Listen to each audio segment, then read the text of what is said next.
Hi, guys. I appreciate you joining me. I like having a little fun there with the comments. I'm not going to lie. It's a lot of fun to me to throw those comments up during the intro. So if you are happening to catch it live, you will see the comments. If you guys come in afterwards, a lot of times I'll trim the countdown. The countdowns just destroy distribution after the show post. And I hate that because the countdown's a lot of fun. Countdown's a whole lot of fun.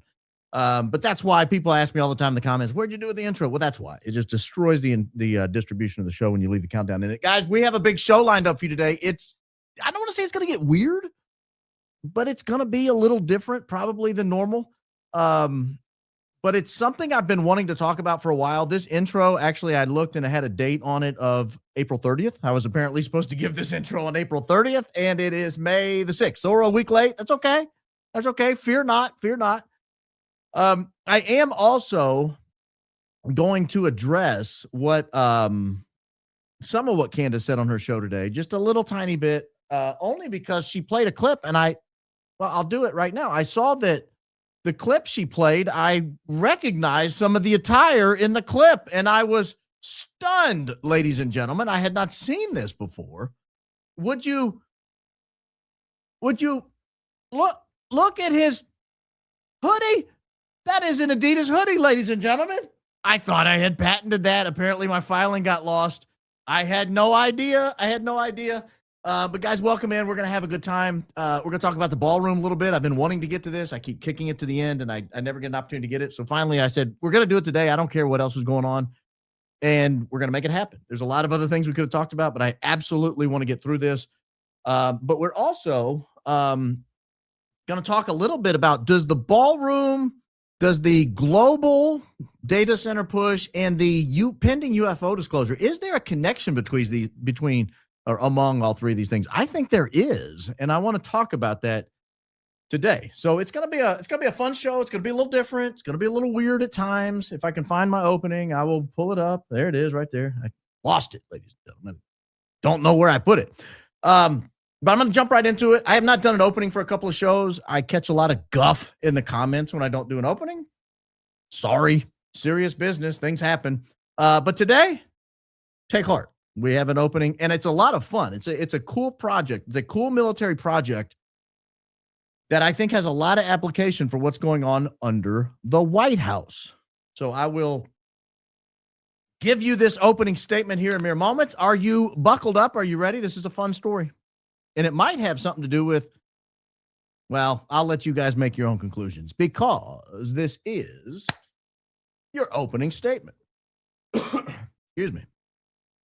In the frozen expanse of northwestern Greenland, more than 100 miles east of Thule Air Force Base and buried beneath the Greenland ice sheet, lies one of the Cold War's most audacious and ill-fated U.S. military experiments. It was called Camp Century. Camp Century was constructed between 1959 and 1960. It was no ordinary Arctic outpost. It was publicly hailed as a pioneering nuclear-powered research station that tamed the harshest environment on Earth. However, the reality is, it was just a cover story for a far more ambitious and controversial strategic plan known as Project Iceworm. Top secret U.S. Army initiative aimed to transform a vast swath of the ice sheet into a hidden network of mobile nuclear missile launch sites capable of striking the Soviet Union. The project's history reveals the extremes of Cold War engineering, the lengths to which the U.S. government would go to maintain secrecy, and the long-term environmental consequences we're just now learning exist as a result of this project.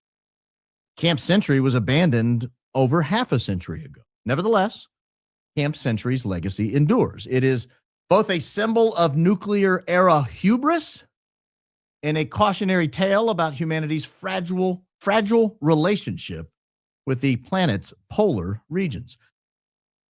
You guys know I'm fascinated with Antarctica. I think Camp Century has some application here.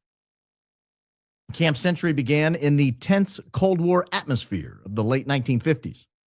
The United States was wrestling with new ways to counter the growing Soviet nuclear threat.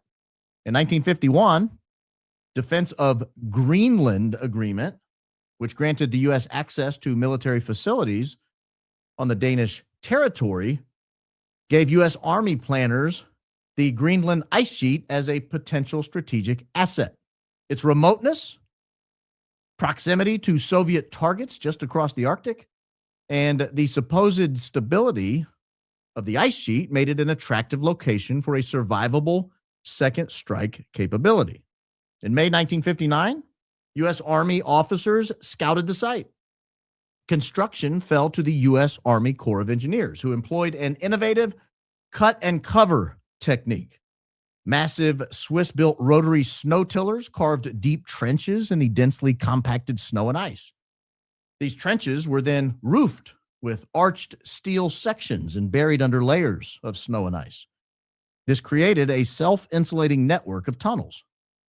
By the late 1960s, the camp comprised 21 tunnels, totaling roughly 2 miles in length. These tunnels housed barracks for up to 200 personnel. They also had a hospital, a theater, a chapel, a library, laboratories, workshops, and even recreational facilities. Water, of course, came from melted ice. Waste was managed through sump pumps. The crown jewel of Camp Century was a PM-2A portable nuclear reactor.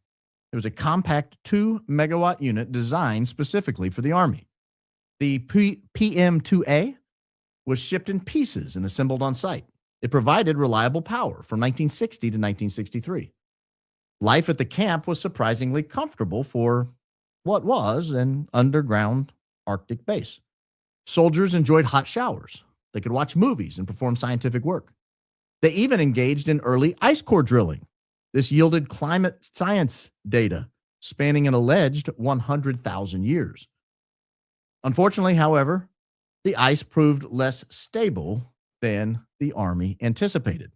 Annual ice movement of 10 to 20 meters deformed the tunnels and required constant maintenance. By 1963, the reactor was shut down during a planned maintenance period, and the camp shifted to summer-only operations before fully being abandoned in 1967. The reactor chamber and some of the equipment were removed, but thousands of tons of infrastructure, diesel fuel, sewage, and low-level radioactive waste were simply left behind in the ice. They were entombed under the assumption that accumulating snow would bury them essentially forever. Secrecy was paramount from the outset. Camp Century itself was not entirely hidden. For example, journalists from the National Geographic and other outlets visited in the early 1960s and produced glowing reports of American ingenuity. However, the true strategic intent remained classified at the highest levels. And this is going to be important tonight. This is kind of the tie to tonight's story. What the public was told was not the reality. The U.S. Defense Department briefed Danish officials in 1960 on the camp's official scientific and engineering goals. However, the U.S. military deliberately omitted any mention of nuclear missiles. Denmark maintained a strict no nuclear weapons policy on its own soil. This included Greenland.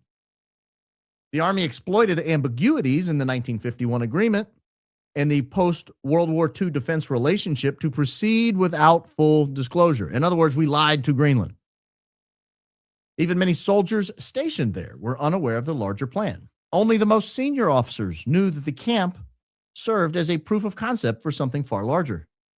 Press coverage was carefully managed to emphasize research and polar engineering. The project was framed as a benign demonstration of U.S. technological prowess and not a forward nuclear base. The compartmentalization allowed the Army to advance its agenda while avoiding diplomatic fallout with our NATO ally, Denmark. The purported purpose, as communicated to Denmark and the public, aligned perfectly with Cold War public relations needs. Camp Century was presented as a cutting-edge research facility under the Army Polar Research and Development Center. Stated missions included testing construction techniques in extreme polar conditions, evaluating the practical challenges of operating semi-mobile nuclear reactors in the Arctic, and conducting scientific experiments on the ice cap. These included glaciology, meteorology, and even studies of whiteouts for military aviation. Promotional films and articles portrayed it as a city under the ice. It was built as a self-sufficient community that proved the Arctic could be conquered quite affordably. The nuclear reactor, in particular, was showcased as a marvel of portable power, paving the way for future remote bases. This narrative not only justified the enormous expense, but also projected American exceptionalism during a period of intense technological rivalry with the Soviets. In reality, Camp Century was just the visible tip of a secret program known as Project Iceworm. Project Iceworm was a classified Army program conceived in the late 1950s as a bold counter to the Air Force and Navy dominance in nuclear delivery systems. The Army wanted its own survivable mobile missile force. The full vision called for an astonishing 2,500 miles of tunnels sprawling across the ice sheet. Keep in mind, they only completed 2. They wanted 2,500. The eventual size of the program would be larger than the size of Denmark itself. Within this subterranean rail network, up to 600 modified Minuteman intercontinental ballistic missiles known as Icemen would be stored. They would be transported on rails and, if needed, launched through the ice. Each missile would be a 2-stage rocket with range exceeding 3,000 miles. They could target Soviet cities with precision. The system was designed to survive a Soviet first strike. Mobile launchers could reposition rapidly, and the ice would provide natural camouflage and protection. Planners estimated the project would require upwards of 11,000 troops living full-time under the ice. The cost would be in the tens of billions of dollars. Camp Century served as the engineering testbed, proving the effectiveness and efficiency of the tunneling, the nuclear power, and the military logistics underneath the ice. Had it succeeded, it would have represented one of the most ambitious military construction feats in history. Project Iceworm ultimately collapsed under its own weight. I was proud of that poetic touch there. I hope you guys enjoyed it. Quite literally. By 1962, surveys revealed the ice sheet's dynamic nature. Tunnels routinely deformed and collapsed under the glacial flow far faster than models had predicted. Political infighting in the Pentagon also played a role. The Army was competing with the Air Force's silo-based Minuteman and the Navy's submarine-launched Polaris systems. In 1963, the Army canceled Project Iceworm. Camp Century lingered in reduced form until 1967, when the last personnel departed Greenland. The site faded from view. Tunnels were slowly crushed and buried deeper by accumulating snow.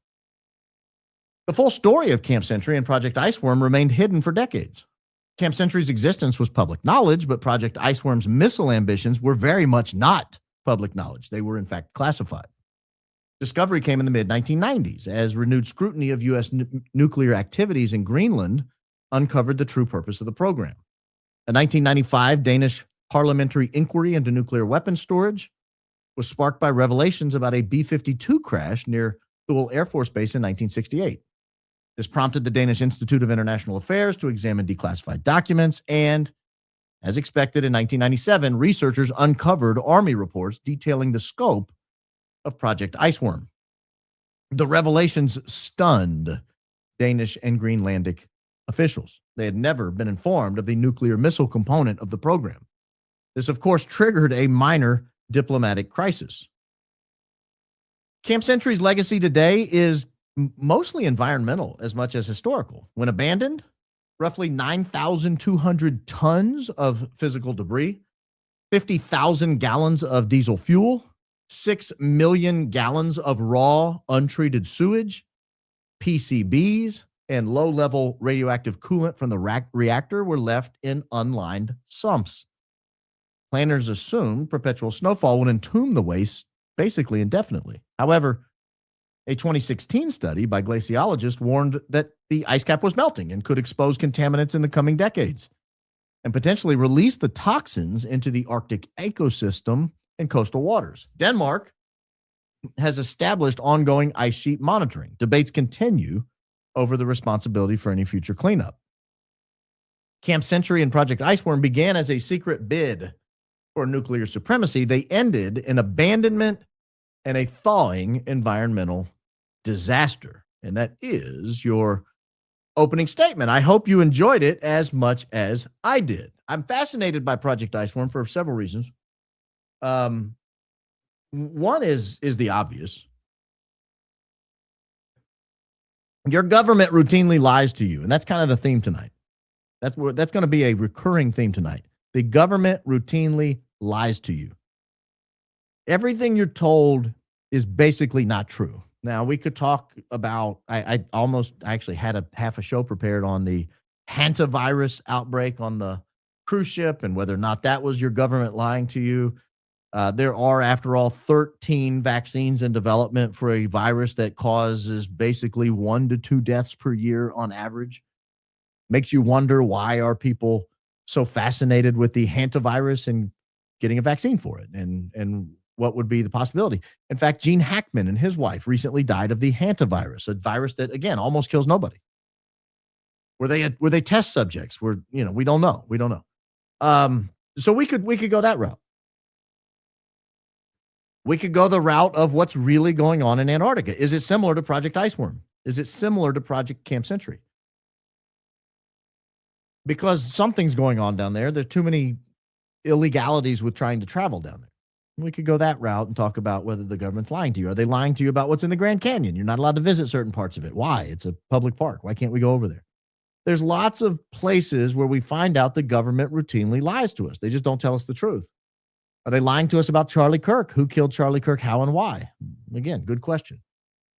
But I want to talk today about the ballroom. I want to talk about the ballroom, and I want to set it up. I want to get into the mechanics of it, but I want to set it up very broadly. During COVID, there was this underlying fear from a lot of Americans that if you didn't comply, you would eventually be taken off in camps. And there was precedent for this globally. It happened in Australia, for example. We have a nice Australian contingency that watches the program fairly regularly, and they probably remember people being dragged out of their homes who refused to get vaccinated. Happened in Europe. People would be dragged away. Their kids would be taken away from them. We see this often with kids in other states where the kids want certain medical procedures. The parents don't want to give them the medical procedures, and the state intervenes and takes the kids away.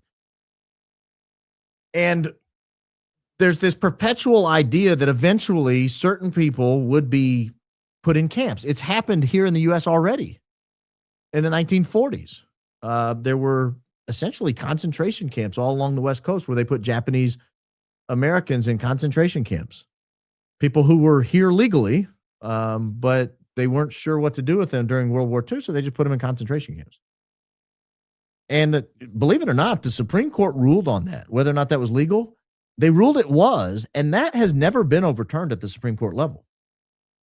Currently, the current law in the United States is the government can, in fact, intern you if they want to. That's current law. That's good law.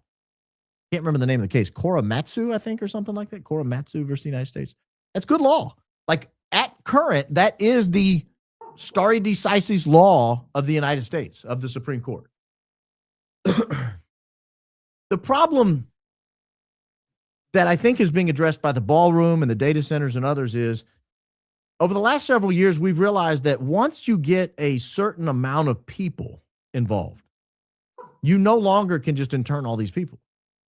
You can't imprison half a population or 3/4 of a population or even 1/4 of the population. You might be able to do a few people here and there, but once you reach a certain critical mass, you can't do that anymore. For example, if you have a very small percentage of people who are causing you a problem, you basically just ignore them. You deplatform them, you debank them, you just get rid of them. Think Nick Fuentes. If you get a larger group of people, well, then you put them in camps. But if you get too large of a group of people, you can't put them all in camps. So what do you do with them? Enter the data center era. So I want to talk about the ballroom. I want to go back to what happened on the night of the White House Correspondents' Dinner. I want to open with a memo from Acting Attorney General Todd Blanche, where he put up a message that was very, very similar to the message that we've played over and over and over, where all the right-wing MAGA, Con Inc. influencers, all the people trying to stay in the good graces of the President of the United States as his poll numbers just absolutely collapse, They all went on Twitter the night of the alleged shooting at the White House Correspondents' Dinner, and they all said, well, we probably should build a ballroom. And I remember, I'm not going to beat a dead horse. We've talked about it a lot, but it was weird. It wasn't as weird as this, though. This is the acting attorney general of the United States. And he had a one-sentence tweet. It's time to build the ballroom. And it was accompanied by this letter from the United States Department of Justice, Civil Division, signed by Brett A. Shoemate, the Assistant Attorney General for the Civil Division, to Greg Craig. Greg Craig is a lawyer who was suing the White House, the administration, to stop the construction of the ballroom. And this is the following morning. This is a Sunday morning when he writes this letter. Last night, there was an attempt on President Trump's life. This time, the shooter targeted President Trump at the Washington Hilton, the only ballroom in Washington, D.C., suitable to host large gatherings for the president, where another shooter targeted President Reagan 45 years ago. As history proves, this venue is demonstrably unsafe for the president of the United States because its size presents extraordinary security challenges for the Secret Service. He goes on and on. He basically says you have until 9 a.m. tomorrow to drop your lawsuit. In other words, let us build the ballroom. And his message is simple. You are causing a security issue. You and your lawsuit are causing a security issue. Drop it and let's build the ballroom. Seems very strange because this ballroom will not be built in time for the president of the United States, the current president of the United States, the 47th presidential administration headed by Donald Trump, to enjoy the trappings of the ballroom. It will not be done in time. It's going to take more than 3 years to build all this. So why does Todd Blanche care? Why does Donald Trump care? I want to go back to July of 2025. This was the announcement of the ballroom. The White House announces White House ballroom construction to begin. Notice that date, July 31, 2025. It's right there in the middle if it's too small for you to see on your phone, if you're watching on a phone or whatever. White House announces White House ballroom construction to begin. And it basically says the same thing. There's no suitable place in town to build a ballroom, so we're going to build one. It mentions Clark Construction. The engineering team will be by AECOM. Project will begin in September 2025, expected to be completed long before the end of Trump's term. I doubt that, honestly. I doubt that very seriously. They noted here it's a $200 million structure. That's key to this announcement. This was going to be a privately funded, all private donation, $200 million structure. So why did I point out the date, July 31, 2025? Why was that important to point out? Because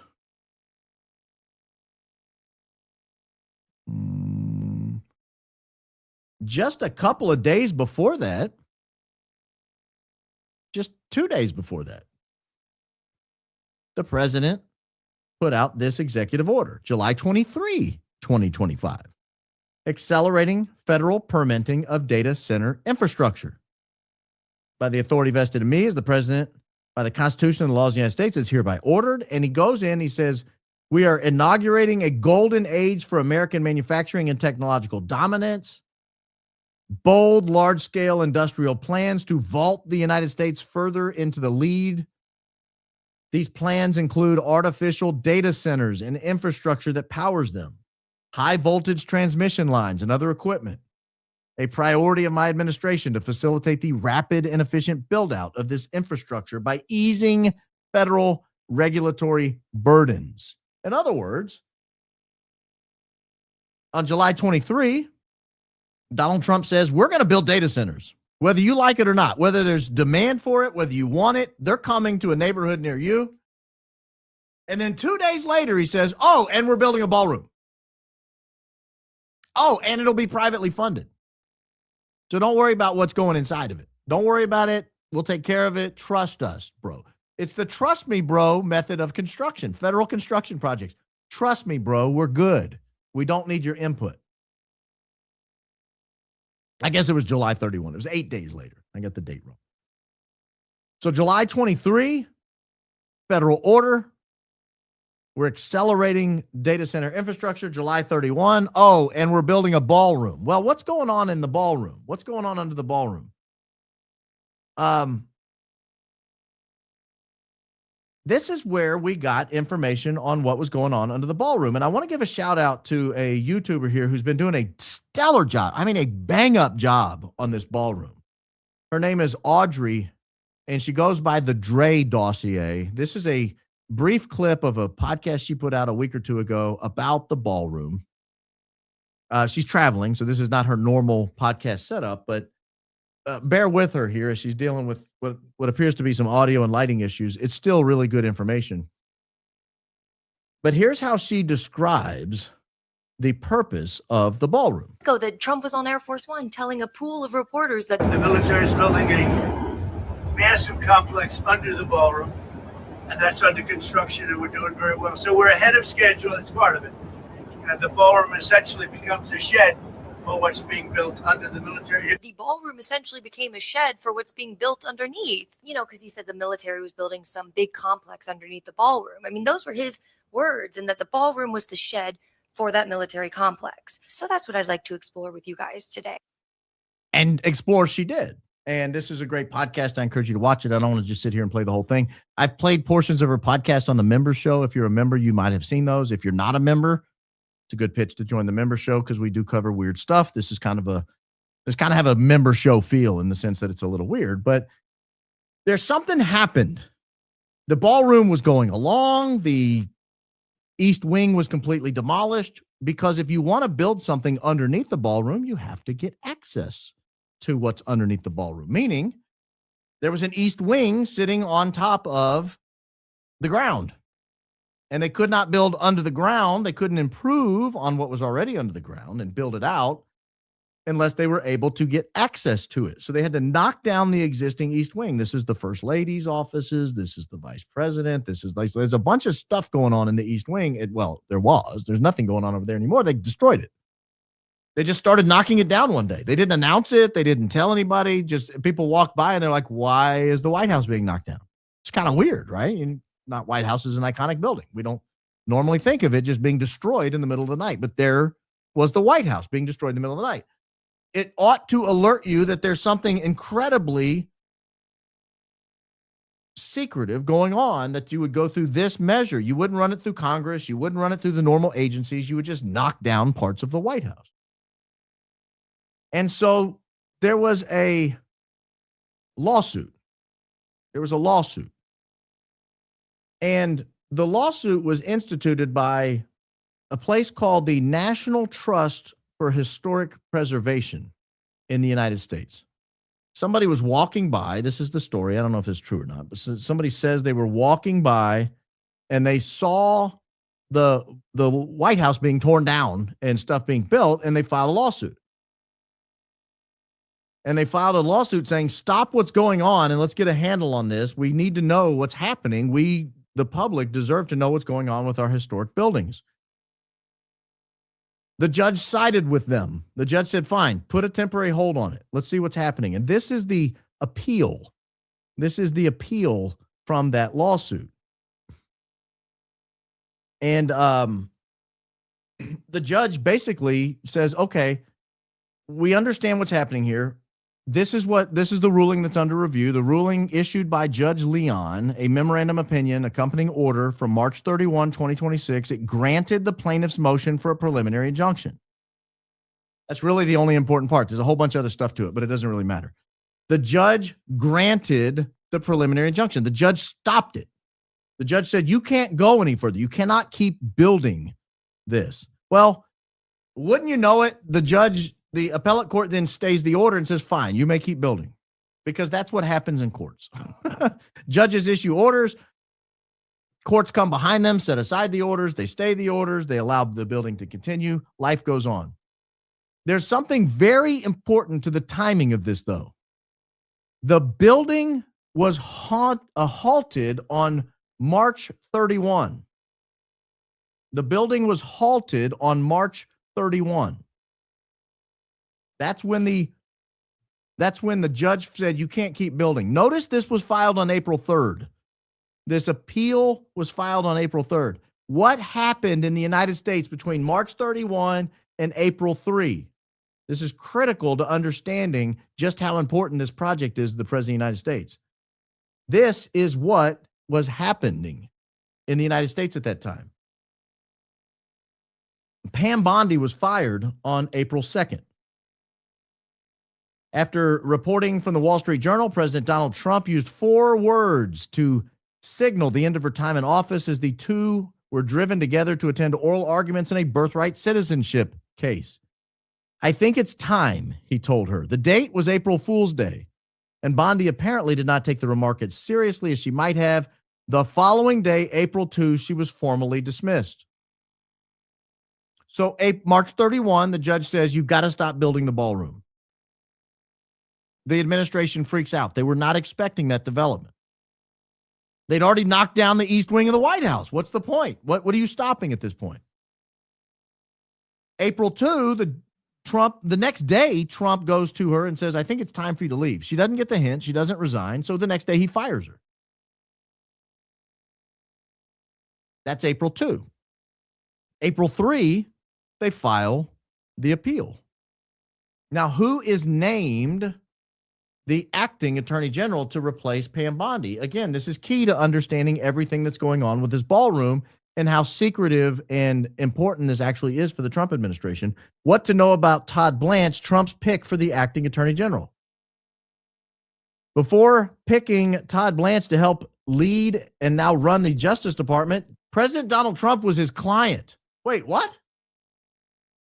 Todd Blanche used to represent Donald Trump personally? Like Donald Trump, the not president? Oh, yes.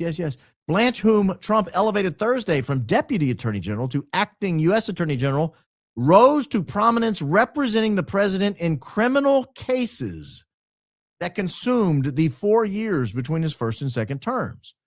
He was a former federal prosecutor and a law firm partner, and he led President Trump's criminal defense team. He represented Donald Trump in matters including his New York hush money case, which ended in his conviction on 34 felony counts, and a pair of federal cases brought by special counsel Jack Smith, both of which have now been abandoned. Guys, these were very serious cases. Any of these 3 cases could have resulted in the president of the United States spending the rest of his life in prison, not getting elected to a second term, but going to prison. So when you hire a lawyer and you're the multi-billionaire former president of the United States and you go hire a lawyer, you must really trust that lawyer. You must think that lawyer is very talented, but you must also trust that guy quite literally with your life, because that is what was on the line. Donald Trump, we forget this because he won the election and all this stuff went away. He was facing life in prison. It was a very strong likelihood Donald Trump was going to spend the rest of his life in prison. Jack Smith had 2 criminal cases. The New York Attorney General had a case with 34 counts. These are not the types of things that just go away unless you win the presidency and you can kind of smush them out of the way. So March 31, the judge halts construction. April 1, the very next day, Trump tells Bondi, I think it's time you move on in life. You're not welcome here anymore. She doesn't get the hint. She doesn't resign. So the very next day, he fires her and puts his personal criminal lawyer in as the Attorney General of the United States, someone he must obviously trust quite literally with his life. That's April 2. Something else happened on April 2nd. Something else happened on April 2nd. That was the day the National Capital Planning Commission voted on the ballroom. April 2nd, 2026. They voted on the ballroom. They voted 8-1 to pass the ballroom and allow it to be constructed.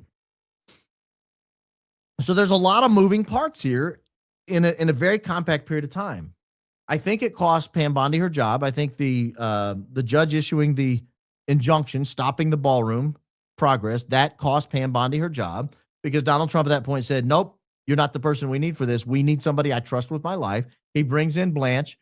The National Capital Planning Commission votes 8-1 on that exact same day to approve the ballroom. It's important to note, as Dre does in her podcast, that some of those people were actually sworn into the National Capital Planning Commission that same day.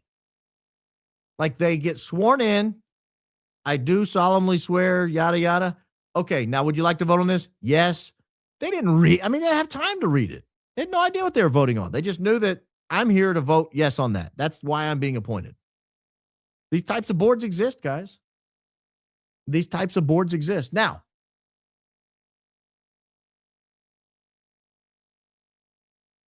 there was an interesting, not going to be able to play it because I've opened this too many times. There was an interesting sole source contract that took place across the street with some fountains. And the same contractor who's building the ballroom also won the fountain deal over in Lafayette Park. If you've ever been to the White House, you know, on the, I don't know which direction it is. It's on that, what I consider the backside of the White House. There's a park right across the street, Lafayette Park. And there's some old fountains that don't work. They haven't worked in years. And I guess Trump, for the 250th anniversary, he says we might as well get these fountains working. That job was bid at like $3.5–4 million, something like that. They didn't accept that bid. Instead, they sole sourced the contract out, which is a very rare thing to do in federal contracting. And they sole sourced it out to the same people building the ballroom, Clark Construction.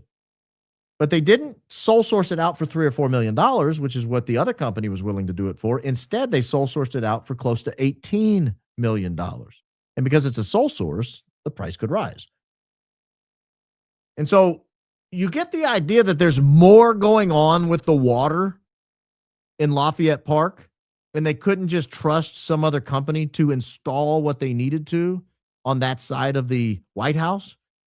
And so they're using this as an opportunity to secretly change the water flow to and fro the White House. Why does that matter? Well, as you guys know, we've talked about on this show many times, and we'll talk about it tonight. These data centers are water hungry. They require a tremendous amount of water. That's how they're cooled. A lot of these are cooled by water. I'll give you an example from personal knowledge. I was reviewing a data center project. The data center project was going to use the water equivalent of 50,000 civilians per day. This water project was going to go in a town, or was being looked at going in a town of about that same size. Meaning, one company was going to use the same amount of water 24 hours a day, 7 days a week, as every citizen in that city used. All the businesses, all the toilet flushing, all the cleansing, all the bathing, all the cooking, all the watering of the grass, all the washing of the cars, all of it. One business was going to consume just as much water. If you know anything about looking around the country, water's a big deal. Water's expensive. You have to treat it. You have to bring it in. It's drinkable water when these data centers use it. So this has to be pre-treated water that comes in. They're not just pumping it out of a river or pumping it out of a well and pouring it over their stuff. It has to be clean. So the court hearing is now scheduled for June 5th. The construction is allowed to continue for now. The court hearing is for June 5th, and we'll find out whether the court's going to put some sort of limitations on it or whatever. But something interesting happened this week, and I don't have it linked. I'll just tell you what happened. Senate Republicans have taken the bill. Do you remember the original executive order that Donald Trump issued on the ballroom was it was going to be $200 million and it was going to be privately funded? Recently, that had gone to $400 million.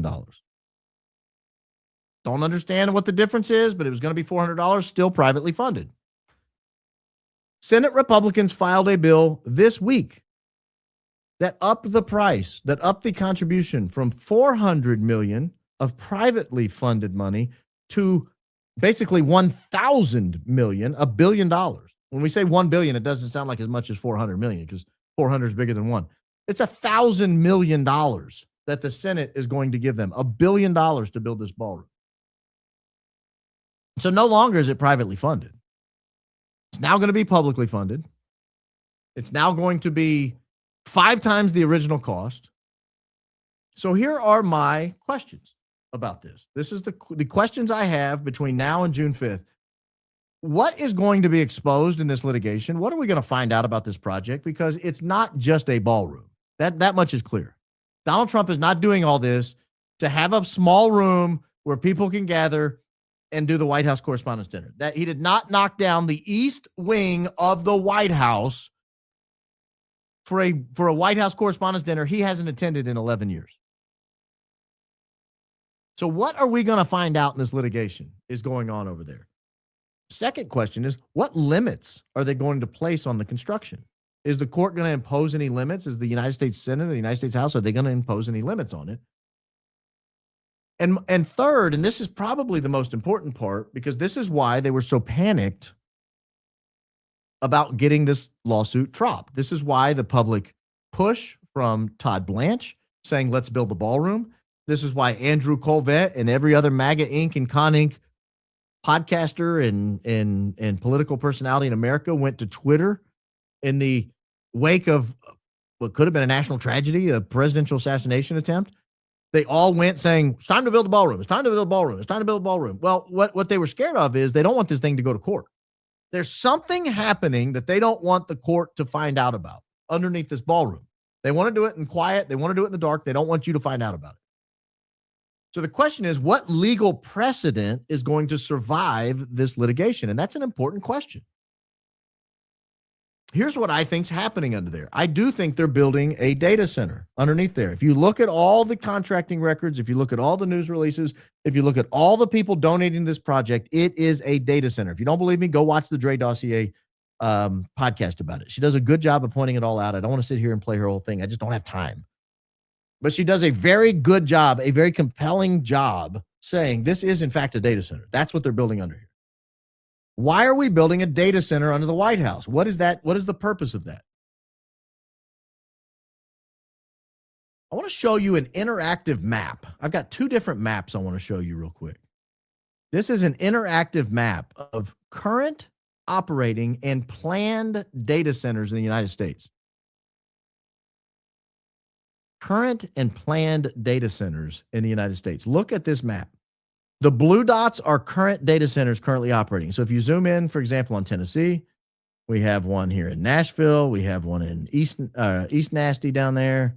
We've got one here in Franklin. If we come up here, kind of the Gallatin area has a couple of them. But you can zoom way in on this map, and you can actually see the footprint of the data centers. Some of them are big. Some of them are small. You can click on them, and it'll tell you about the project, the size, who owns it, all that kind of stuff. Some of them are massive. Some of them are small. Here's a data center. It looks like, well, that looks evil. If you know, you know, but but my point is there are a lot of these already operating, but look at these planned ones and look at the size of the dots of the planned ones. For example, come down here to Birmingham. Look how big that one is. This is going to go in an area right there. There's currently no building there, but if you look, but look in areas like Atlanta. Look how many data centers they're talking about putting in here, up and down the road, all these planned and proposed data centers all the way over there. Now go look at Texas. Look at that. If you live in Texas, you remember when Texas had a power grid issue a few years ago and you guys were paying like $1,500 a month to heat your house in the middle of an ice storm? Look at how many data centers have come online in the state of Texas on a power grid that obviously is insufficient even for the people who live there.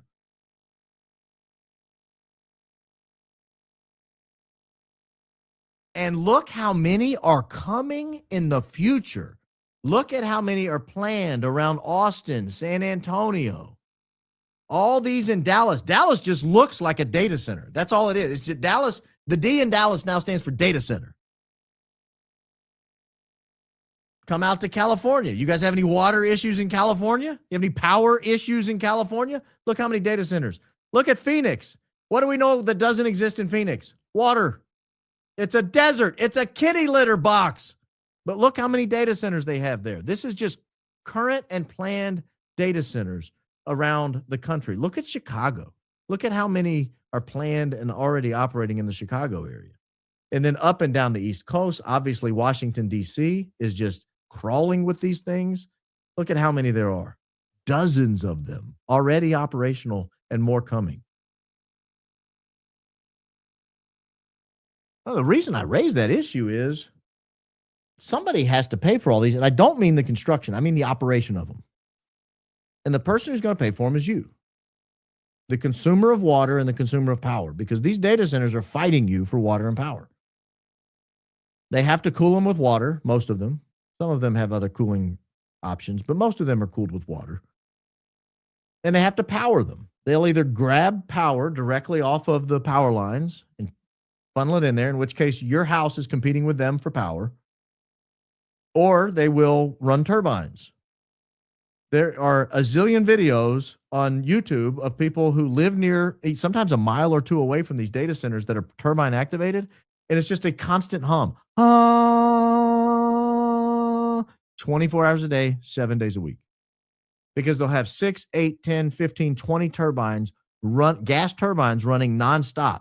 Some of them are powered by things like diesel, and you get this black smoke rising out of these things. I'm old school. I'm old enough to remember when climate change was an issue and they had to like raise our fuel mileage and make us drive little plastic cars everywhere because gasoline was going to destroy the climate or something. But now that data centers come along, it doesn't matter. It's kind of like when COVID came along and plastic used to be the problem. They made us drink out of these little soggy cardboard straws that if you didn't drink your drink in like 12 seconds, all of a sudden you had like this slimy cardboard you were trying to fight with in your drink. And then COVID came along. They're like, plastic everything. We'll just throw it all away. Just throw it in the ground. A billion masks? Yeah, just chuck them out the window. You'll be good. We don't care about the environment anymore. COVID. We don't care about plastic anymore. COVID. We don't care about CO2 emissions anymore. Data centers. You got to ask yourself what the hell is going on with these things. I have another map. This one's even more terrifying. This is a global map.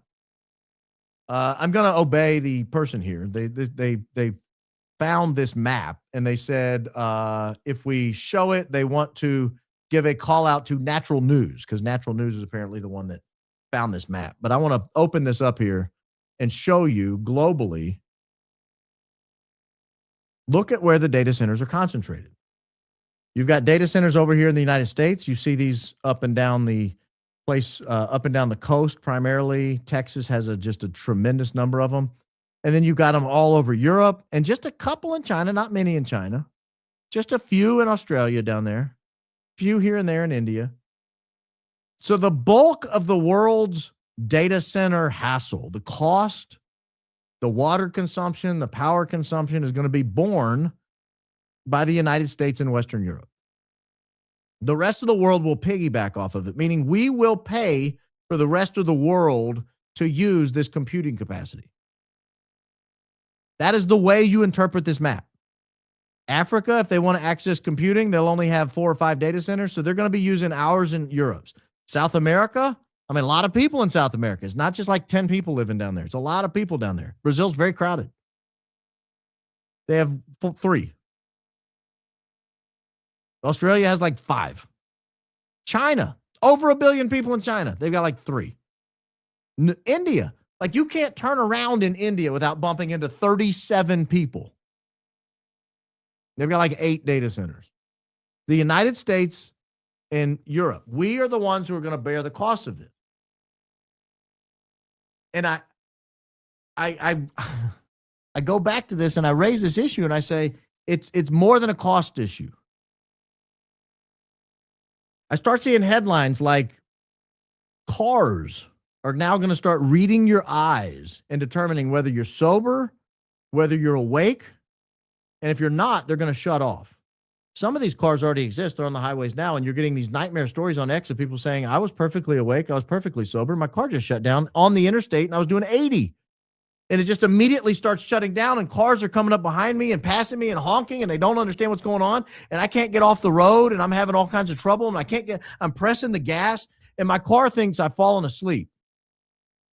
And I'm not making fun of people here. This is not like me making fun of people's immutable characteristics, but Asians are having trouble with their cars because their eyes are shaped differently. This again, I'm not knocking anybody here. I'm just pointing out the reality that this technology is looking and it's having trouble detecting people of Eastern Asian descent, and it's interpreting their eyes as being asleep. and their cars are shutting down. I don't think this technology is existing at all for that capacity. I think what's being set up here is a prison system. I really genuinely believe that. You know how they don't like what Candace Owens says on the internet, or Nick Fuentes says on the internet, or Tucker Carlson says on the internet? You know what else they don't like? They don't like what you say on the internet. A lot of you have Facebook pages. You get on Discord or Reddit. You get on Twitter. You get on these different sites, and they don't like what you say either. But they can't do anything about it. Like, it's an anonymous platform. Not much you could do. But imagine if you had to show an ID to access these sites. Imagine if you had to show an ID to get on these sites. Imagine if they just could tell from the IP address you log in from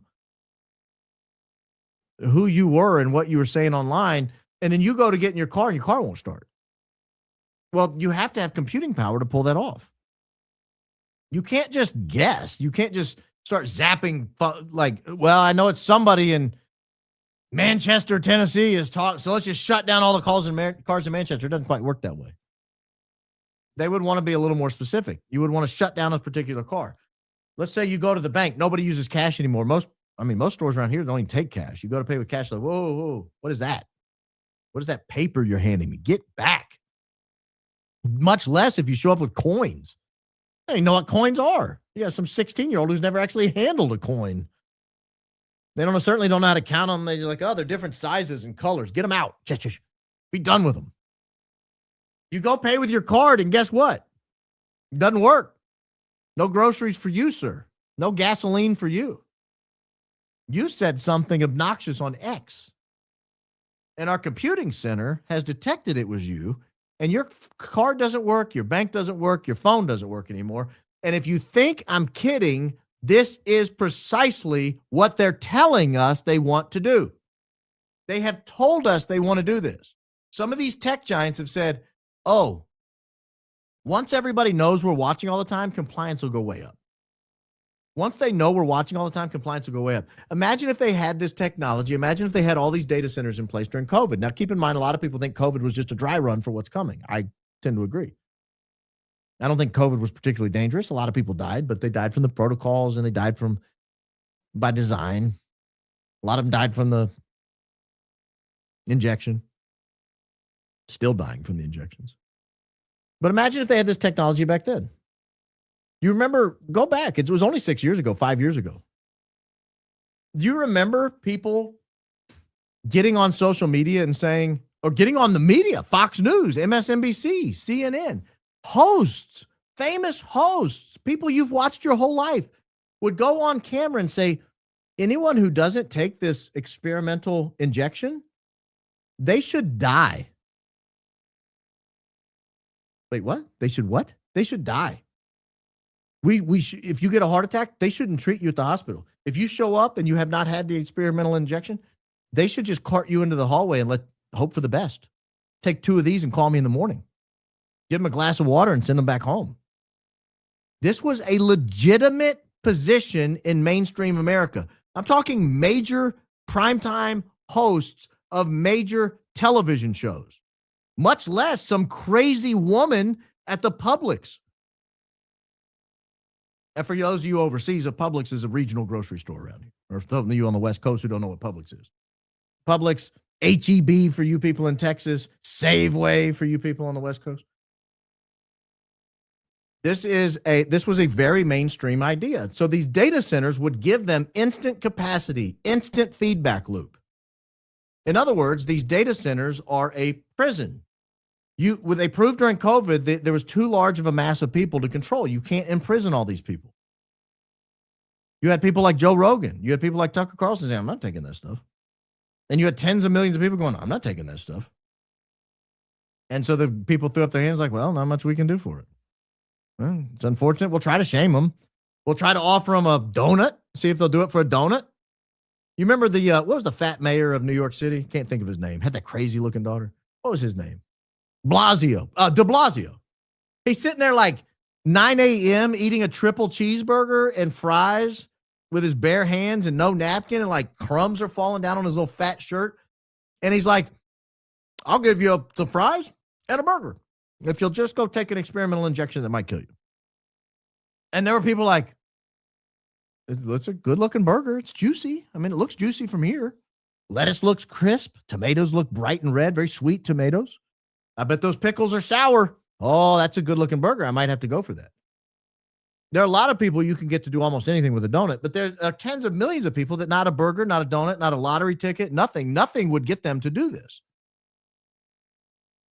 So a backup plan had to be introduced. And I think these data centers are part of that. So that's kind of like part one of what these data centers are for. It is a fortress. It is a prison. It's why they're going into Western Europe and the United States primarily, because these are the two places that are, frankly, they're trying to wipe off the map.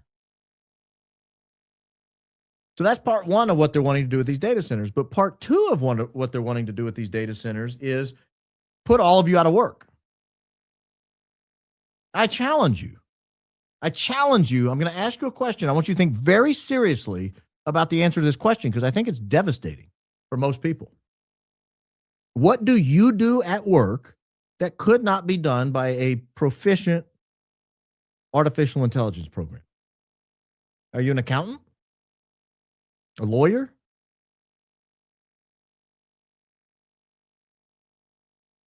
Do you do data entry? Are you a computer programmer? I got bad news for you. And it may not be tomorrow, but at some point, your jobs are no longer needed to be done by humans. Now, if you are an underwater welder, I think for now, you're probably safe. Somebody has to go under there and actually know what they're doing and weld underwater. But how many underwater welders are there? We've already proven in car factories, we can get by with about 10% of the workforce we used to require in a car factory, because now you got robots doing everything. Imagine artificial intelligence powered robots. How many people will we actually need in a factory? See, people are messy. People miss work. Half our workforce is women. They get pregnant. The other half is men. They have bad days. Sometimes they drink too much. Sometimes they talk back. Their attitude sucks. And if we could eliminate them, if we could have all this stuff done without them, you think, well, I'm a farmer. They need me. Do they? Do they need you? Or could we not just have artificially intelligent powered tractors? And you got one guy manning 30 farms, 50 farms, 100 farms, 1,000 farms. Maybe you don't have one guy manning anything. Oh, I'm in the military. You can't replace me. Oh, I can't? I can't have artificial intelligence doing military battle overseas. I need you. I need you in a uniform. I have to pay you. I have to pay your health insurance. I have to pay your housing allowance. I have to pay your uniform and your boots and your belts and all your tabs and patches and everything. I need you. I got to train you. I got to pay to train you.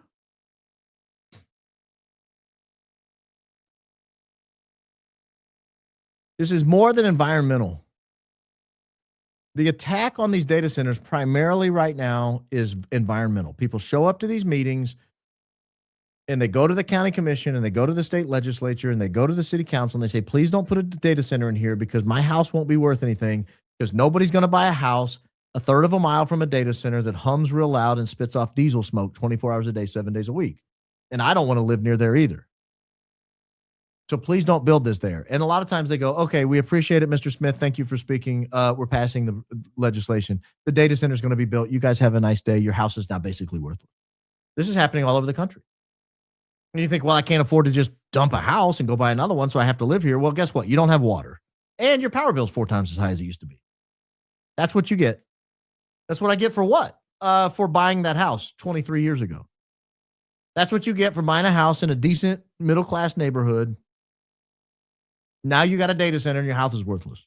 I'm not trying to be overly fatalistic or nihilistic on this thing, but what I'm trying to do is raise awareness of what this administration, what your United States House and Senate are doing, what your corporate overlords and executives are doing. They're building these data centers. It's the biggest companies in the world. It's Microsoft, it's X, it's Oracle. But it's more than that. It's a lot of these companies are building these data centers, and the end goal is to imprison you and put you out of work. They don't want people. You remember the Georgia Guidestones that talked about keep population of 500 million? I think that's even high. I don't even think they want that many. They just want data centers running all the time and creating and building everything for the few elites who are able to survive. In the midst of all this, that's when we get this story today. In the midst of all this data center stuff, in the midst of the White House building a data center underneath there, in the midst of one of these data centers, I didn't even say this, one of the data centers they're building in Utah is something like 60 square miles. That's not an exaggeration. I didn't make that number up. It's 40,000 acres. It's multiple times the size of Manhattan. That's the data center they're building. And it's going to use as much power every day as Manhattan uses. Look at all those buildings that are powered. All those people that are charging phones and have lights on and air conditioning. All of that is going to be equal to one data center in Utah. 62 square mile data center. How much water is it going to need? How much power is it going to need? Where's the power and water going to come from? So in the midst of all of this news about the data centers, that everybody's just sort of sleepwalking through and not paying any attention to the fact that these data centers are going to fundamentally transform your life, whether you are aware of it or not. And I'm just here to pass along the message. Don't be mad at me. In the midst of all of this news, we get this, and I think it's related. FBI Director Kash Patel confirms UFO files have been delivered for release. Why now? We still don't have the Epstein files. We still don't have the JFK files. We still don't have the RFK files. We don't have the MLK files. We don't know who killed Charlie Kirk, how, and why. Why is it so critical that these UFO files are coming out all of a sudden? What's that all about? So a few words about this. There was a group of pastors. Now, I don't want to overstate what they claimed, but I'm going to play a short video of this group of pastors because a congressman from Missouri called in to talk to them. I know Tim Burchett has been talking about this. This other congressman from Missouri, I can't think of his name off the top of my head. He's been talking about it. But I want you to hear their version of meeting together to talk about this and what their plan is to talk about the UFO disclosures that it sounds like are coming. Before we get to the content of what those disclosures might actually be, I want you to hear their version of what they think is necessary to get ready for this. This is from a guy named Perry Stone. I had a friend that sent me a text message. I was in a meeting, a weekend meeting, preaching Friday, Saturday, and Sunday morning. And he said, Perry, can you give me a call? I have some information that has come to my attention. Of course, when a friend of yours does that you know quite well, you have no idea what information they're talking about. And I'm not going to go into great detail, but there were a large number of pastors that had been invited to go to a certain state to hear some men in the United States government and others share with them a concern that they had. And this particular man, and I'll not name him, and then we may end up doing some teachings with him or having an event at his church. He has a great church. But he said, Perry, what they're about to release, from what we're hearing, there's going to be a release concerning aliens and concerning unidentified flying object spacecraft that some of the people who were in the meeting were telling us as pastors, you need to prepare your people and you need to get ready to answer them for what you're about to hear being released. And some of it has to do with crafts that have been discovered that are not allegedly a part of our planet, and the materials they're made of are not a part of our planet. Very strange reptilian-looking creatures and other things that almost sound like something out of a sci-fi movie or an Orson Welles book.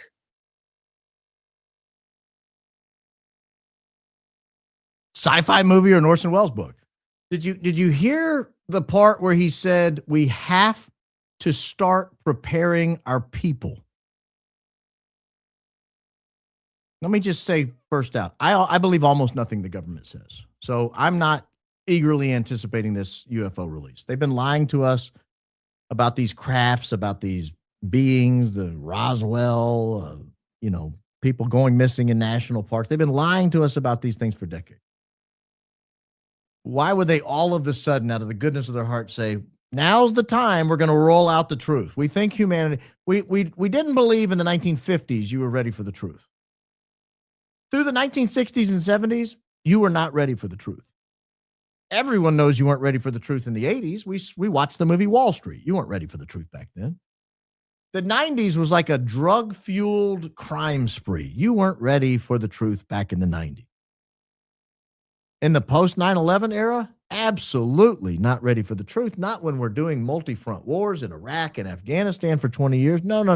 You're not ready for the truth at that time. Now, 2026, now you're ready. Now we're going to roll it out. Oh, but maybe it's just Donald Trump. No. Donald Trump was president in 2016 or 2017, 2018, 2019, 2020, and the first part of 2021. If it was Donald Trump out of the goodness of his heart just wanting to release UFO information, he would have done it 8 years ago. So it's not about Donald Trump. There's something unique about this moment in time. Something has changed technologically. Something that they were not ready to roll out in the 50s. They weren't ready to roll out in the 90s, and they weren't ready to roll out 5 years ago when Donald Trump was in office. But all of a sudden they are. Now we're ready to roll it out. So first, my first point, I believe nothing the government says.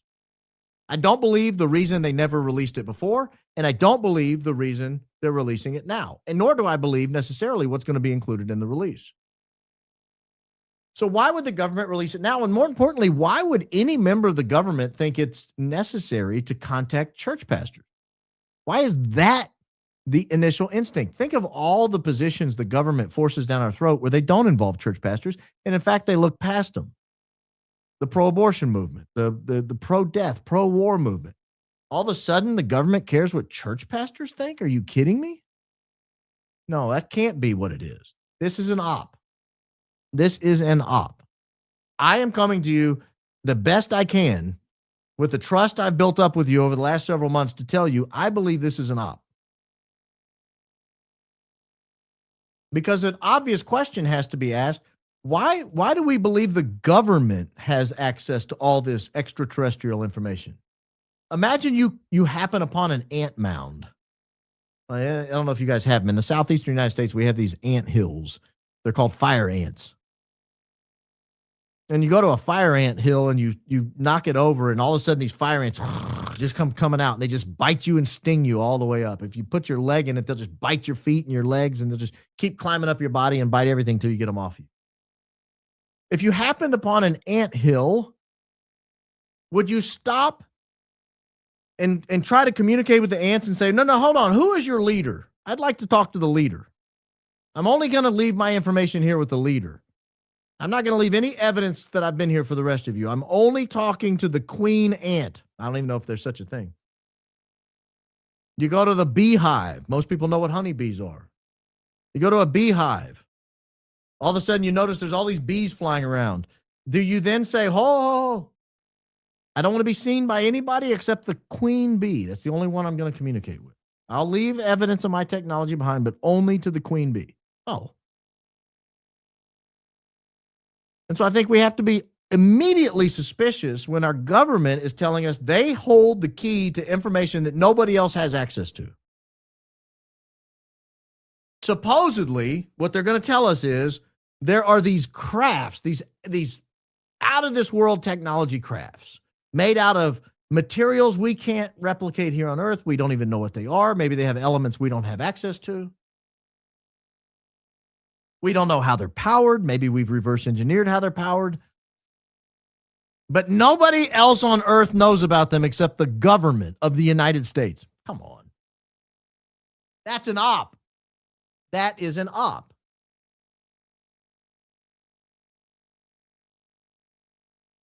So why now? Well, I've kind of already told you. They don't need you anymore. The governments of the world have lost control of their people, including here in the United States. They've lost control of their people. They used to have complete control of people when you could only get your news from Peter Jennings on ABC or Katie Couric on the Today Show. But the moment Candace Owens can fire up a YouTube channel, or Perry Stone can fire up a YouTube channel and talk directly to people and can give them information, they lose all control. They've lost all control over people. No longer is everything only coming through federally regulated airwaves. No longer do you have to be a multi-billionaire in order to have the ability to communicate with the masses. You know, you have to be a major publishing house, or you have to be a university, or you have to be have satellites up in the sky in order to beam your satellite signal around. No. You just have to have now a cell phone and an internet access. Everybody has one. Every one of you. I tell you guys this all the time. I get so many people like, you really should do a show on this. No, you should do a show on that. You should do a show on that. I had somebody email me not long ago, and if you're listening, I'm not making fun of you. I'm being honest here. This is dead serious. If someone emailed me and says, please get in touch with me, I have the evidence Charlie Kirk is alive. I can prove it, and I want you to have the information. I said, nope, not interested. Why don't you do the show? You don't even need a microphone to do that show. You don't even need a laptop. You could do it vertically. You could do a selfie video, post it to YouTube, post it to X, and you will be the most famous podcaster in America within 24 hours. You'll have millions of followers. If you can prove Charlie Kirk is alive, this is not Jesse. I'm not talking about Jesse. I'm talking about somebody who said, I know where he is, or something. I can prove it somehow. You will be so famous. You don't need me. You don't need me to do that show. You don't need Candace to do that show. You don't need Ian Carroll to do that show. You don't need Coach Colin to do that show. Just do the show. If you can prove it, do the show. Everyone will find it, I promise.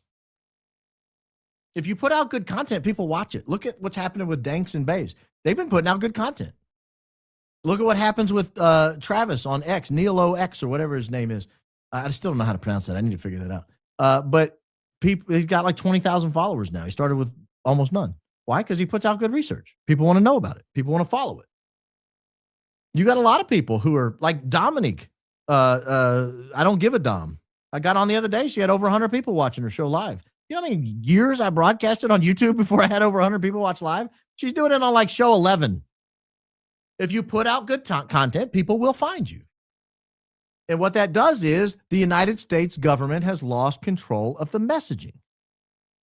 They've lost control of the messaging. Anybody can open up a YouTube channel, a Rumble channel, a Spotify channel. They can open up a channel and start talking. And if the information they put out is good and believable and true, and they develop a good track record, and they seem pretty honest, and they seem like they're doing it for the right reasons, people will watch. People will watch.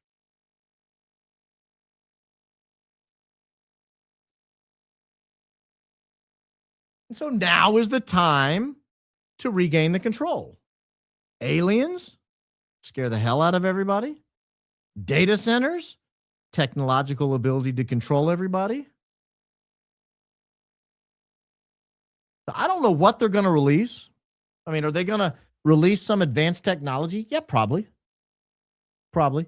I would guess that whatever they release, whatever this alien release is, whatever this top secret release is probably going to have some advanced technology. Probably going to blow your mind. You'll see things on camera. You'll see things on radars. that look impossible, that violate what we know of as the laws of physics. We think, well, if there was a human in there, they'd be squished. Because if you go from 30,000 miles an hour to zero instantly, it'd be like falling off. It'd be like shooting a rocket into the side of a mountain. I mean, you just explode. You just squish. And so if there's a living being in there, well, that must be advanced technology. I will say I've been very underwhelmed with past UFO disclosures, including the Nimitz disclosure where they showed the little tic tac flying around. I mean, that doesn't show me anything. That shows me some radar signature, and they allegedly that could be made up. But if they show like actual metal, if they show an actual craft and they do a tour of it, I don't know what they're going to show us, but let's say they do that. Let's say they show us a tour of a craft and they say this is a extraterrestrial craft. This technology doesn't exist in nature. It doesn't exist on Earth. These materials don't exist on Earth. We don't have the technology to build this. It still raises the possibility that it is, in fact, earthly technology. It's just been hidden from us this whole time. It's been done at Area 51, or it's been done at some private installation. It's been done in Antarctica where it's illegal to visit. We don't know where this stuff would have been done, but it raises the possibility that it could just be military technology or private technology. Oh, we have evidence that they can now bridge the time gap. Okay. Great. That could be military technology. That could be private technology.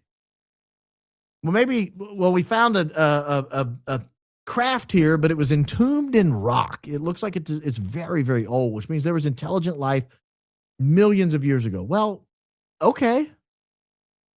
Why is that a problem? Maybe beings have been around on Earth a long time, and maybe they were awfully technologically advanced, and maybe they wrecked one of their craft into a mud bank.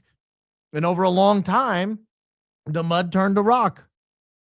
Sometimes mud turns to rock much faster than we think it does through pressure and okay, I got you. Whatever. Or maybe it is extraterrestrial technology. Maybe it is something that came from outer space. I tend not to believe in that, but whatever.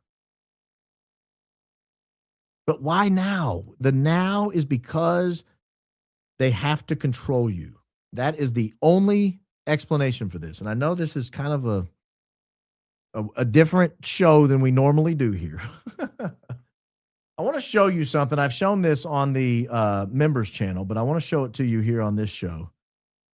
This is a CT scan of a mummy that was allegedly recovered in Peru. And I want to show you this CT scan of this mummy for a very particular reason. You'll notice here that we're left with a couple of options because this looks like an actual real image. Look at the hand here in the middle of the screen. It only has 3 fingers, but it's not like 2 of the fingers have been cut off. It's just there are only 3 there.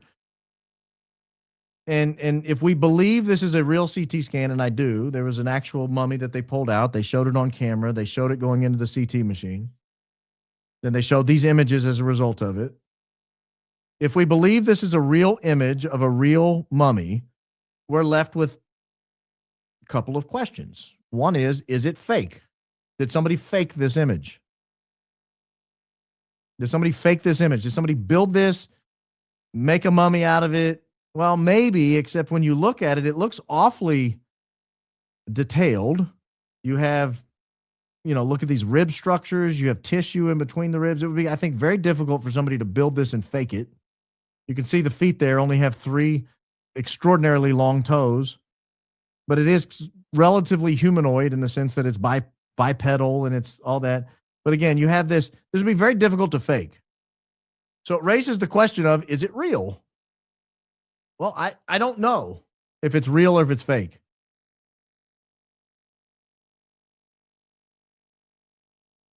Maybe they're going to show us stuff like this. Maybe this is what's going to be in the release. Maybe they're going to show us CT images of what look like alien beings. Are they real? I don't know. Is it AI? I don't know. But I think it's being designed for a particular purpose. I think the release is for a particular purpose.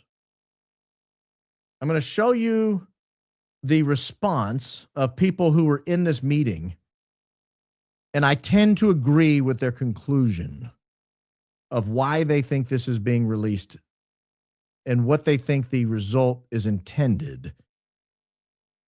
You and I recently just had a clandestine meeting in the middle of the woods, Airbnb in the middle of nowhere, Tennessee. Yep. And it was a very serious meeting. I mean, we're not having this conversation today just because we're trying to find something to talk about. Yep.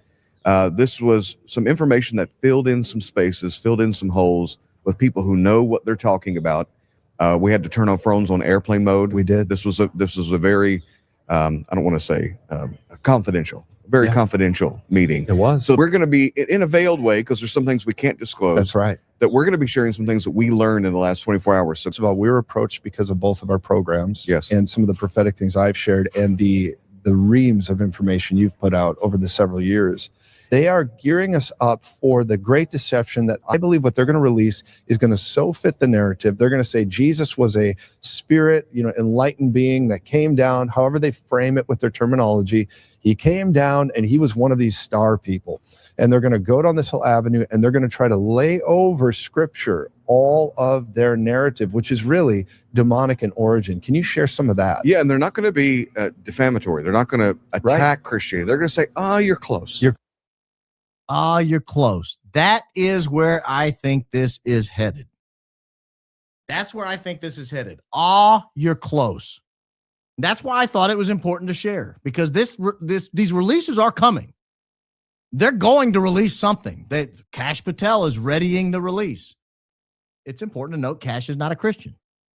It's being released by the President of the United States. I think I can probably say the President's not a Christian. He said he didn't think he was going to heaven. I mean, what do you make of that? I don't know. You tell me. I think this is meant to destroy faith.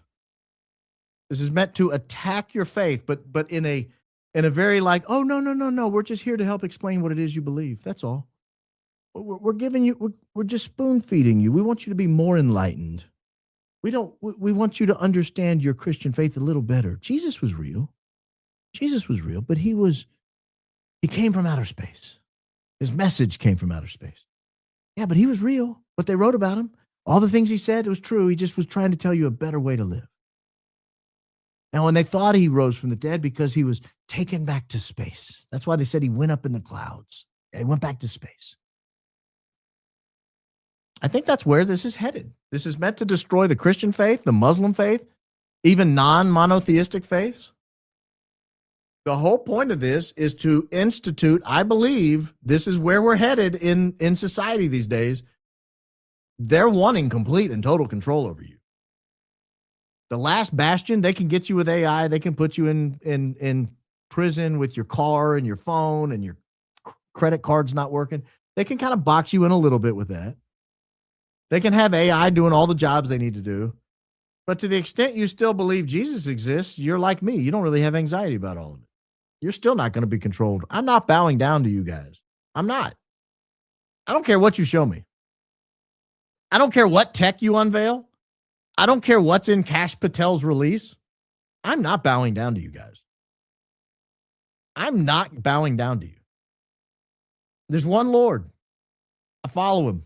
That's it. And I'm not giving it up. I don't care what you put in that UFO release. If you think for a second, with all the demonic people that control this government, all the people who control all these major institutions, all these demonic plans they're putting in to basically destroy humanity. If you think for 1 second they're going to release something that's going to make your life better, you're out of your mind. You're not paying attention. You haven't been paying attention since for the last 45 years. 46 years I've been alive. Not one time. I mean, Ronald Reagan told us best. One of the biggest lies ever told, I'm from the government and I'm here to help you. They're not here to help you. This is demonic to its core. I don't care how it's couched. I don't care what they show you. It's demonic. And you've been warned about this for thousands of years. If you are a Christian, you read it right in your Bible. If somebody comes to you and preaches a gospel other than this, Don't listen to them. Disregard what they have to say. Don't buy it. Don't buy it. That's my message. That's my message. That's why I want to do this show, because I don't know when they're going to release this stuff. As soon as I saw that Cash put out a note that he is readying this stuff for release, I thought, all right, I guess we're going to have to do the show. I was going to kind of wait and do this show maybe weeks or months down the road after some of these other things we've been looking at and studying on we're sort of in a more complete state or whatever. But, I could go bang on Andrew again today. I had a show lined up to bang on Andrew a little more. I could bang on Johnny Moore a little bit. I had a follow-up show to bang on him a little bit. A lot of it, actually. But I thought it was too important to let this opportunity go by, because what if they release all this stuff tomorrow? We have to come to some kind of an understanding. We cannot give in. You have to be on guard. You cannot give up your freedoms. Give up 0 freedoms. Do not relent. Do not submit. Do not acquiesce. Do not give up your humanity, and do not give up your faith. Whatever you believe, keep it. Don't give it up. Don't give it up. I don't know what these other beings are. I don't know if these are past humans. I'm not getting into my weird thoughts about Adam and Eve and all that. I could. That sounds more like a member show. But the reality is Cain killed Abel and then went and married somebody. Who did he go marry? I mean, somebody else. There's Neanderthals, there's Denisovans. I mean, there's all these other creatures out there that are obviously capable of interbreeding with humans. I don't know if that's what they're talking about, if that's what they're finding, if it's ancient tech from those people. I have no idea. I don't care. I don't care. None of it matters to me. You cannot make me give up my faith by showing me a shiny flying saucer with a little orb in the middle that controls gravity. Don't care. You might have made it in Nevada. Maybe it's 10,000 years old and it's been sitting in a rock in Peru. Don't care. You might have found it underneath the Great Pyramid. Great. I still believe in Jesus, and you're not going to change that. Oh, but he was just a light being. Nope. Son of God. Get over it. You're not changing me. You're not changing me. I saw somebody say Brigitte Macron is E.T. That might be proof that we actually already do have living aliens on this planet, and they walk among us, and they prey on 14-year-olds. All right. I've had too much fun. Okay. Yes, a little weird show, a little different pace, but I thought it was important. To me, this was an important show because you guys are my people. Not my people meaning you follow me. My people meaning we're like-minded. We think alike. It's why I love this community so much. It's why I hate it when we lose members of this community and people get dissension and all that. We need each other, guys. We need each other. We gotta withstand this stuff. We have to withstand this stuff. It's too important. Don't forget to like the program, subscribe. Where are we on likes? You guys doing a good job on likes tonight? Are you letting me down? Kinda. More than half of you are letting me down. Come on, hit the like button. Go ahead and hit the like button, subscribe if you have not. I will be back tomorrow. We'll go back into more normal stuff, but today was just too important, knowing that this could be released any day now. I felt like I had to do this show. I hope you enjoyed it. All right. Let's get into some of your comments. I'm early. That's okay. But I got my hold please mug, my cap and gown, my sharpened pencil ready. Let the high IQ shenanigans commence. Christ is king. Yes, Christ is king indeed. Christ is king indeed. Thank you, Carolyn. You're legit. Thank you for truth and commercial-free content. I bought merch today, and this is my first live. I guess I'm hooked. Yeah, I've resisted doing the live advertising reads. I'm not knocking anyone who does. It's a very important, valuable way to support independent journalism. I get it, and I'm not saying I will never do one. But you guys have been so generous with contributions, buying merch, that I've not felt compelled that that's something I have to do in order to continue to support the program yet. So, I mean, thank you. I appreciate that. Thank you, Marge. Baron, I believe the Holy Spirit spoke through you for 7 continuous minutes last night when you finally articulated the actual dark reasons for the murder of Charlie Kirk. Christ is king. Amen. Thank you. Thank you. That would have been 2 nights ago, though. Last night I was coaching a baseball game. And the Holy Spirit might have spoken through me. Because we had first and third, nobody out, and we didn't score. So the Holy Spirit might have been speaking through me in that moment. I'm not sure the kids thought that was the Holy Spirit. You got to score, guys. Swing the bats. Hey, Big B, some song recommendations for you and Candace from an RBP fan. I never said that. Red Words, Wolves in Velvet by Josh M. Okay, thank you. I appreciate that. I don't listen to a lot of music these days. I tend to listen to the same people over and over. But thank you. Thank you. Maybe some members of the jury would appreciate that. If this entire story goes to show what we all know, how does that work as far as charges go when government, military, and CIA are involved? Has anybody been held accountable for the JFK assassination? That'll give you an idea of how it goes. It's tough. Intro is such a bop. You're the best, Baron. Yeah, I was having fun with the comments again today. I hope you guys enjoy that. My toddler dances herself silly to your opening. That's good to know. Good to know. Steel neck bone white hoodie. Oh, man. Yeah. Steel neck bone white hoodie. I like that. It's his neck bone colored hoodie. Do you think that if Andrew knew about the list regarding it was supposed to be you, that to CO that Charlie knew as well? Charlie was protecting Candace because Candace would do what was necessary. I haven't thought of it that way, actually. I wouldn't think if Charlie thought Candace was on a hit list. I can't imagine him not telling her. I can't imagine him not telling anyone if he thought they were on a hit list. I would tell someone if I thought they were on a hit list. And I don't even know her as well as he did. Yeah, I don't know about that. OMG, I got my Baronisms t-shirt. It's the best t-shirt I've ever had. You've outdone yourself, Team Baron. Great merch. That was a Nurse Casey design. You'd thank her for that. COINTELPRO playbook, infiltrate, discredit, destroy. Candace speculates that Bednars might have tried to be setting her up with false info. Do you worry that people around you may be trying to feed you false info as a setup? I'm sure it's happened. I try to vet the stuff and only go with what I can. I try to hedge when I don't know. I'll give my opinion on stuff. I'll admit, I talked to Blake very early on when he was hitting on remember Blake initially was on some guy by the SUV was squeezing something and he was zooming in real tight and he was looking and I was actually confused when I looked one day and he was talking about Brian Harpole and I texted him. I was like, what happened? Well, what happened to the other guy? He's like, I think I was all wrong. We jumped on a call. He pulled up his screen. He showed me what he was talking about. And I said, well, let's do a show about it. And I actually brought him on. I don't know if you guys were around back then. And we did a show and he kind of explained to the audience what he thought.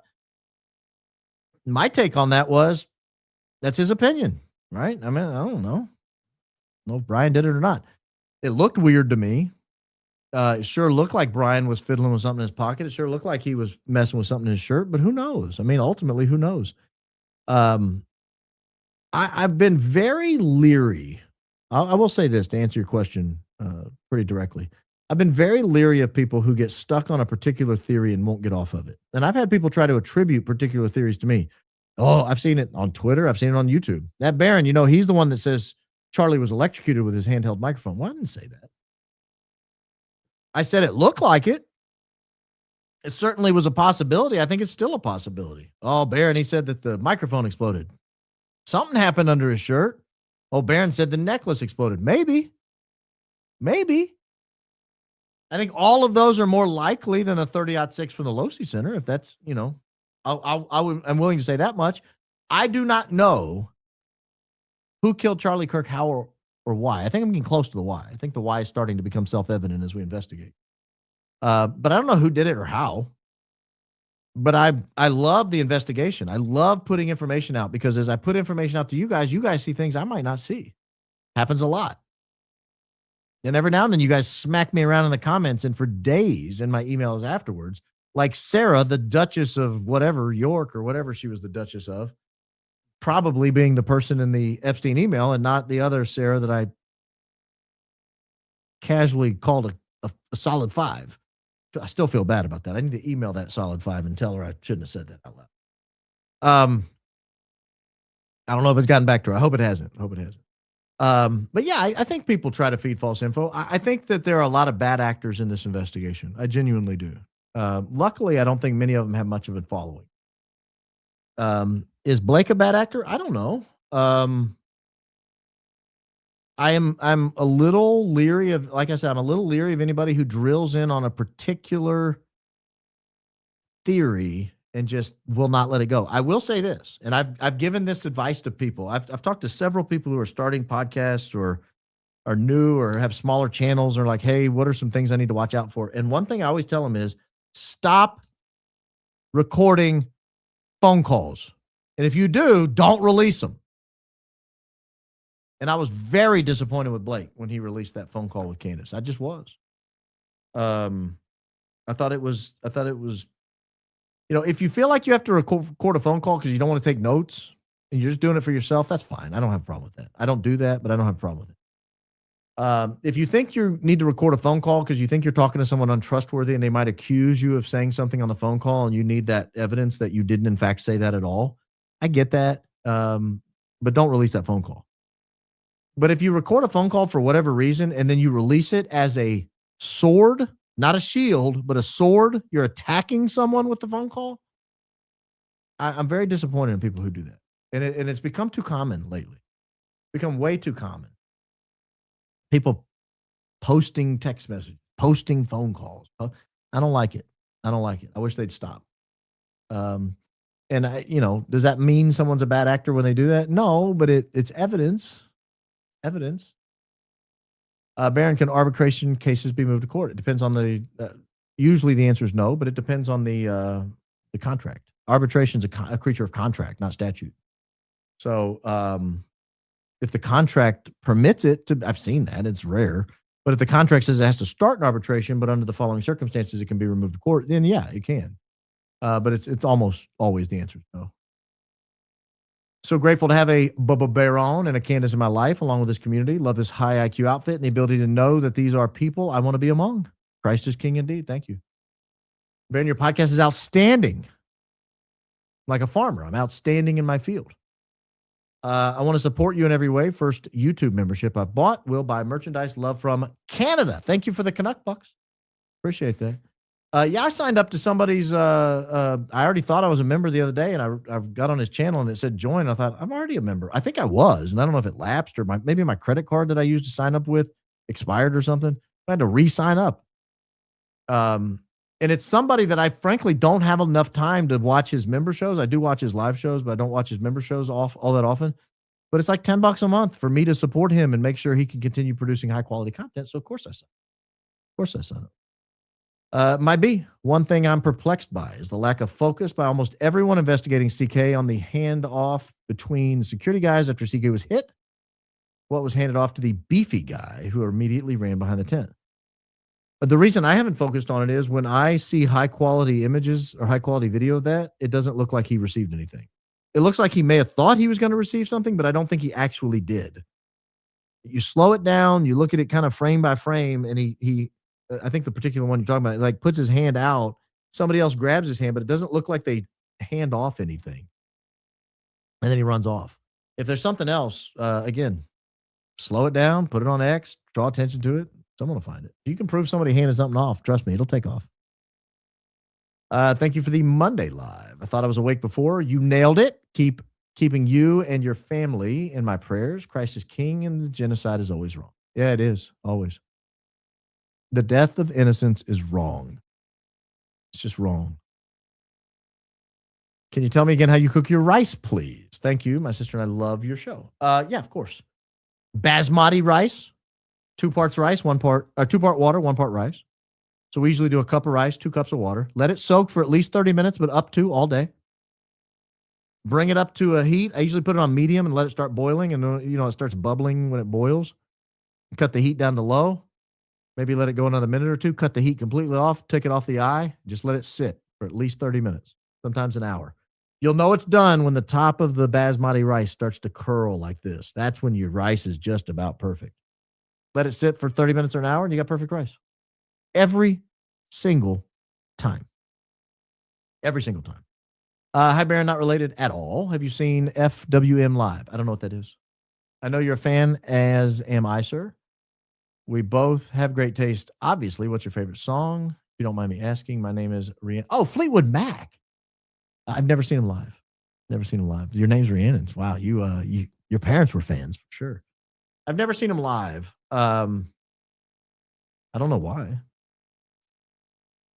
I kind of miss their prime. I don't know that I want to go watch people in their 80s perform live. Like maybe someone in their 50s, they still got it. I remember this. I saw Dave Grohl in Foo Fighters live in 2010 or 11. I don't remember what year it was. Dude had so much energy. It was bananas. And I thought, how does he have that energy? And I looked him up and he was like 41 or 2 at the time.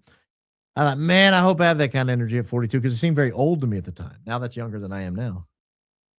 So of course he had the energy. Makes perfect sense now. But at the time I was like 30 and I was like, how does he have that much energy? How on earth can he have that much energy in his 40s?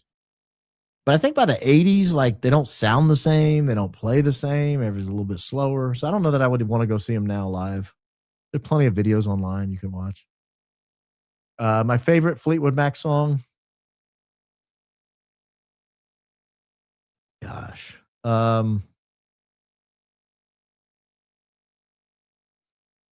Songbird. And I know that's a cop out because it's a Christine McVie song. It's not a Lindsey Buckingham song, or it's not a Stevie Nicks song. Or one of my favorite Fleetwood Mac songs is Hypnotized. That's pre Buckingham Nicks era. And I love that song. But yeah, I don't think I'd go see him live. Thank you for that. What did you say your favorite song was? Did you say? Oh, you didn't say. Might be Rhiannon, considering your name. Baron, could you pre-record some of your opening statements from when you're busy, but they would apply? Christ is King. No. No, I don't like pre-recording. I don't do any pre-records. I know a lot of people do. A lot of people make a great living just doing pre-records. I don't like doing pre-records. I come from live radio, and I like live podcasting. I like watching live podcasting. I do watch some pre-record stuff, but I like watching live podcasting. Fourth time trying to send chat. Same thing happens on X with this info. Rachel Kozak, Hunter's sister, said on Facebook, her brother Steven, who works for Kimmel, knows who paid for CK's hit. Is more sus. Hold on, I got to take a picture of that and look it up. Excuse me. I was not aware of that. It's the first I've ever heard that. Will I be able to find it, or has she deleted it and I got to go find some archive version of it?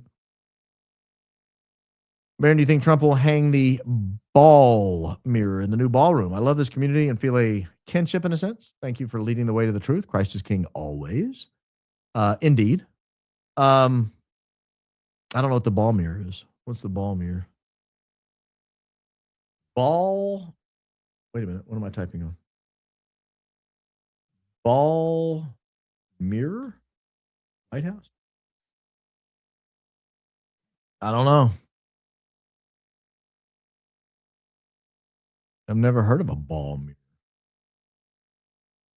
That's scary. I don't know. But thank you. I love the community as well and feel a kinship. It's why I felt compelled to do this show today. I know it's way different than a normal show we do, but I love this community, and I don't want people to be duped by what's coming, what I think is coming.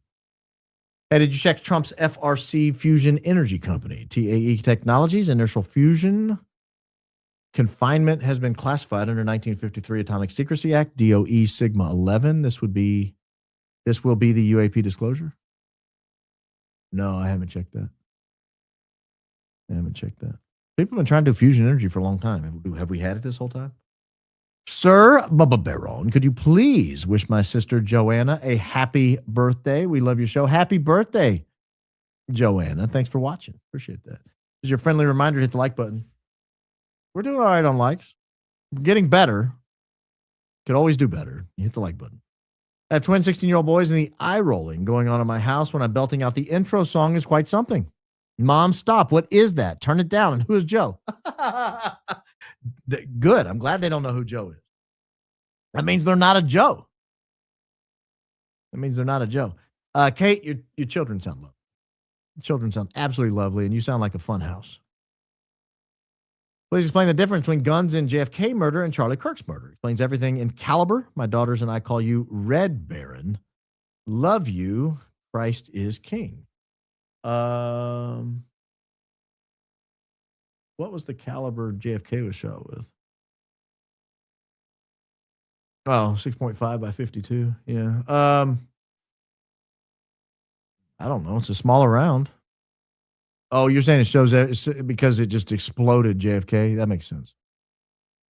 Yeah. I'm so sick of people saying, Baron, that the MLK round didn't escape his body. Well, yeah, it did. Actually, it did. It hit his mandible, one of the hardest bones in the human body, his skull, shattered it, exited his face, entered his neck, and then went down and hit his scapula after it hit several other bones and organs. It is not the same. If anything, it's evidence that Charlie Kirk was not shot with a 30-06. I'm beginning to think only like really stupid people believe that.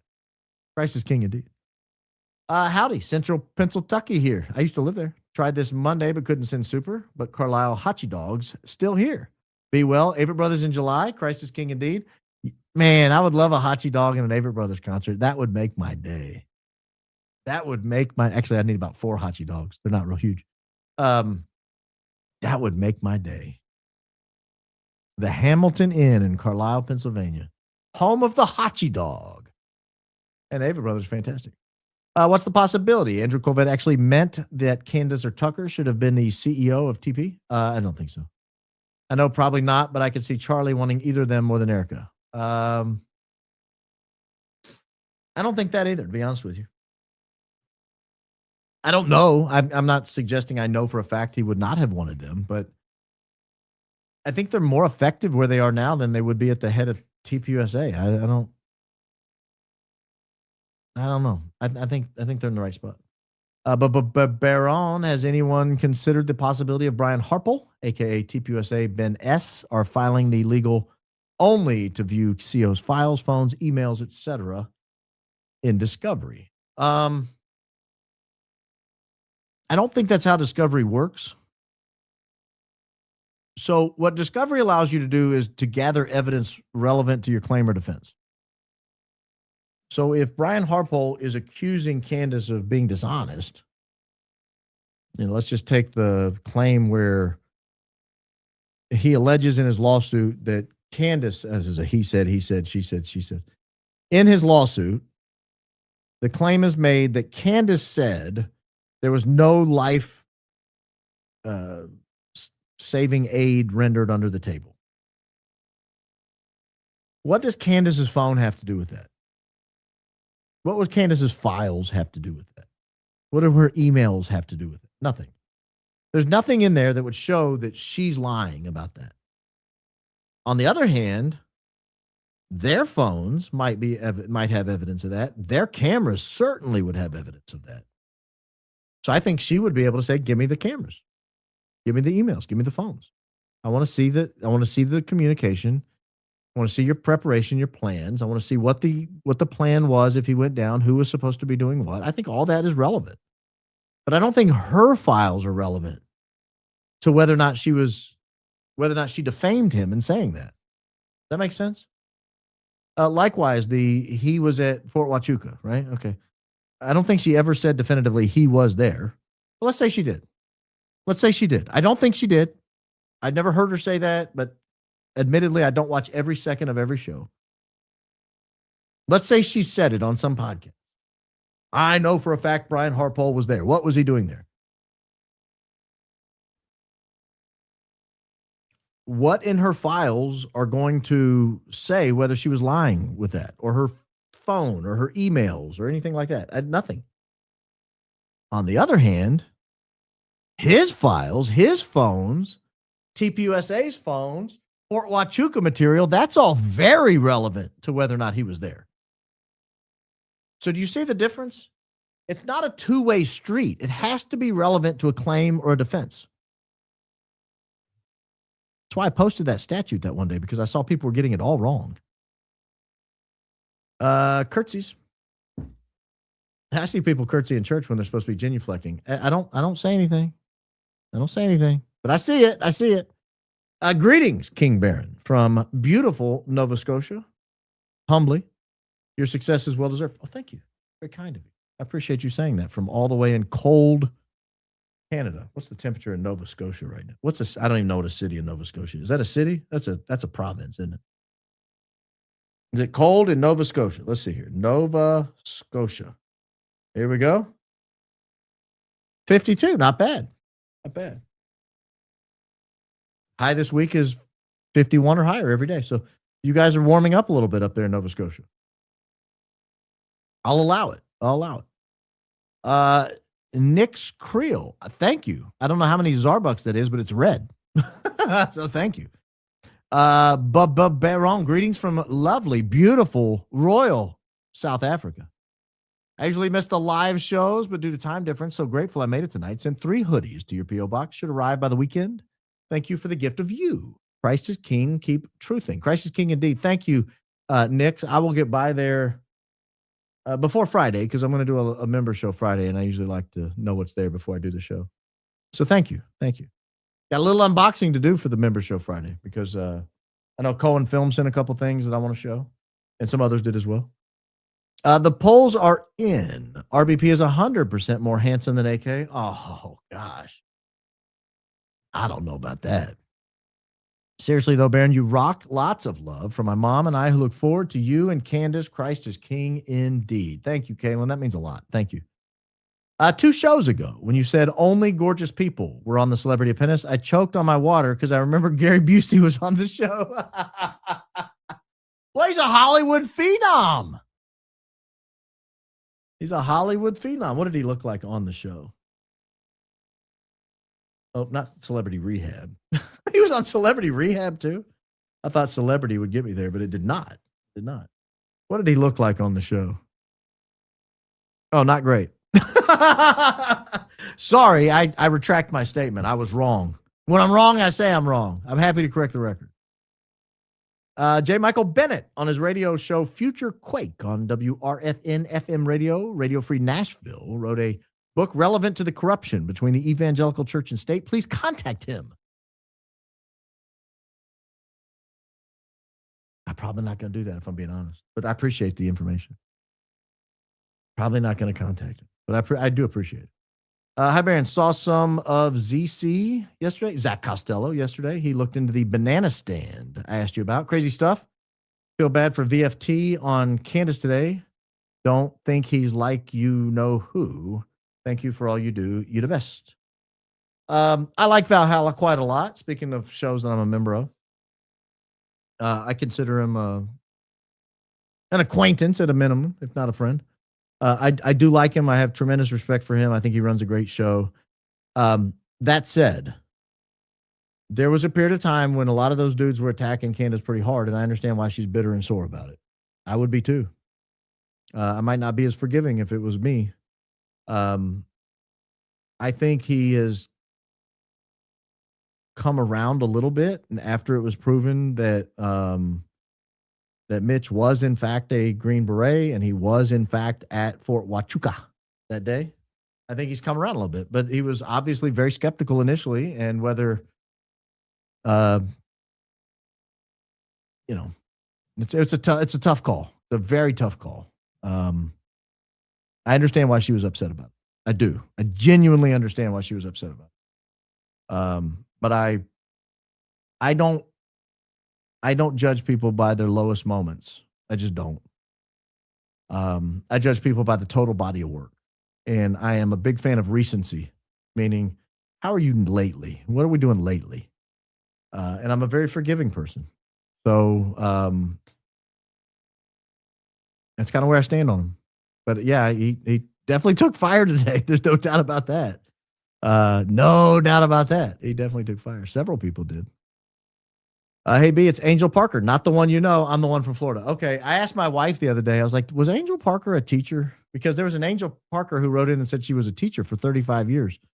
And my wife was like, I don't think so. She homeschooled her kids. I was like, well, maybe that's what she meant by a teacher. So thank you for clarifying. You're not the Angel Parker I know.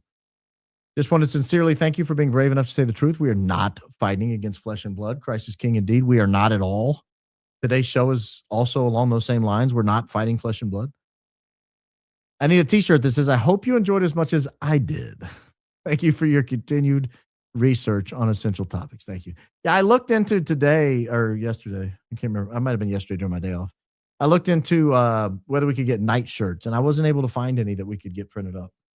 I did find a t-shirt dress, and I don't know if, I think it was Just Common Sense that was Just Common Sensing it that was asking for a night shirt. I think it was her. Maybe it was Edge. I know one of you was asking for a night shirt. That t-shirt dress might work. I mean, it's just a really oversized t-shirt. Maybe that's what you're talking about. So if so, I can get those printed up and put anything you want on it.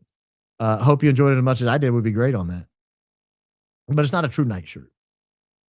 Try to remember the kind of September when you were tender and callow fellow. Try to remember the kind of September when you were a tender and callow fellow. Try to remember, and if you remember, then follow. I will never cease following the truth for this young man. We are stronger than evil because Christ is our one and only King. Is that a poem? It's beautiful. Thank you. Thank you. That's beautiful. And thank you for that very generous contribution, Lynn Maria. Don't forget to like the show if you're so inclined. If you like the show, I'm not forcing you against your will if you don't like the show to like the show, but if you do, by all means. Where's Blake? I don't know. He back off X. You know, he goes off X every now and then. He went off when Jason Goodman was attacking him. He went off when apparently had some family intervention or something, and he went off. Let's see if he's on right now. No, he's off. Yep, he's back down. Down goes Bednars. I don't know. He might be back tomorrow. He does this from time to time. Goes down, comes back. We'll see. Good question, though. He was up earlier because I was searching his X feed a couple of hours ago. So if he's off, he's very recent. I was at my grandma's funeral, and instead of being sad, I just kept thinking of how we all look like Italian restaurant waiters. I kept asking for breadsticks instead of condolences. God bless you, Baron. That's kind of funny. I'm sorry for your loss, but at least you have a good sense of humor. Yonsei here. All of my dad's family were interned, and all of my uncles served in the 442. Go for broke, sir. Doing my best, Miss Cato. Yeah, not a proud moment in American history for sure. I think it was Karamatsu. Let me look that up now that I'm. It's Karamatsu. Matsu versus United States. Yeah, Korematsu versus United States. Sure enough.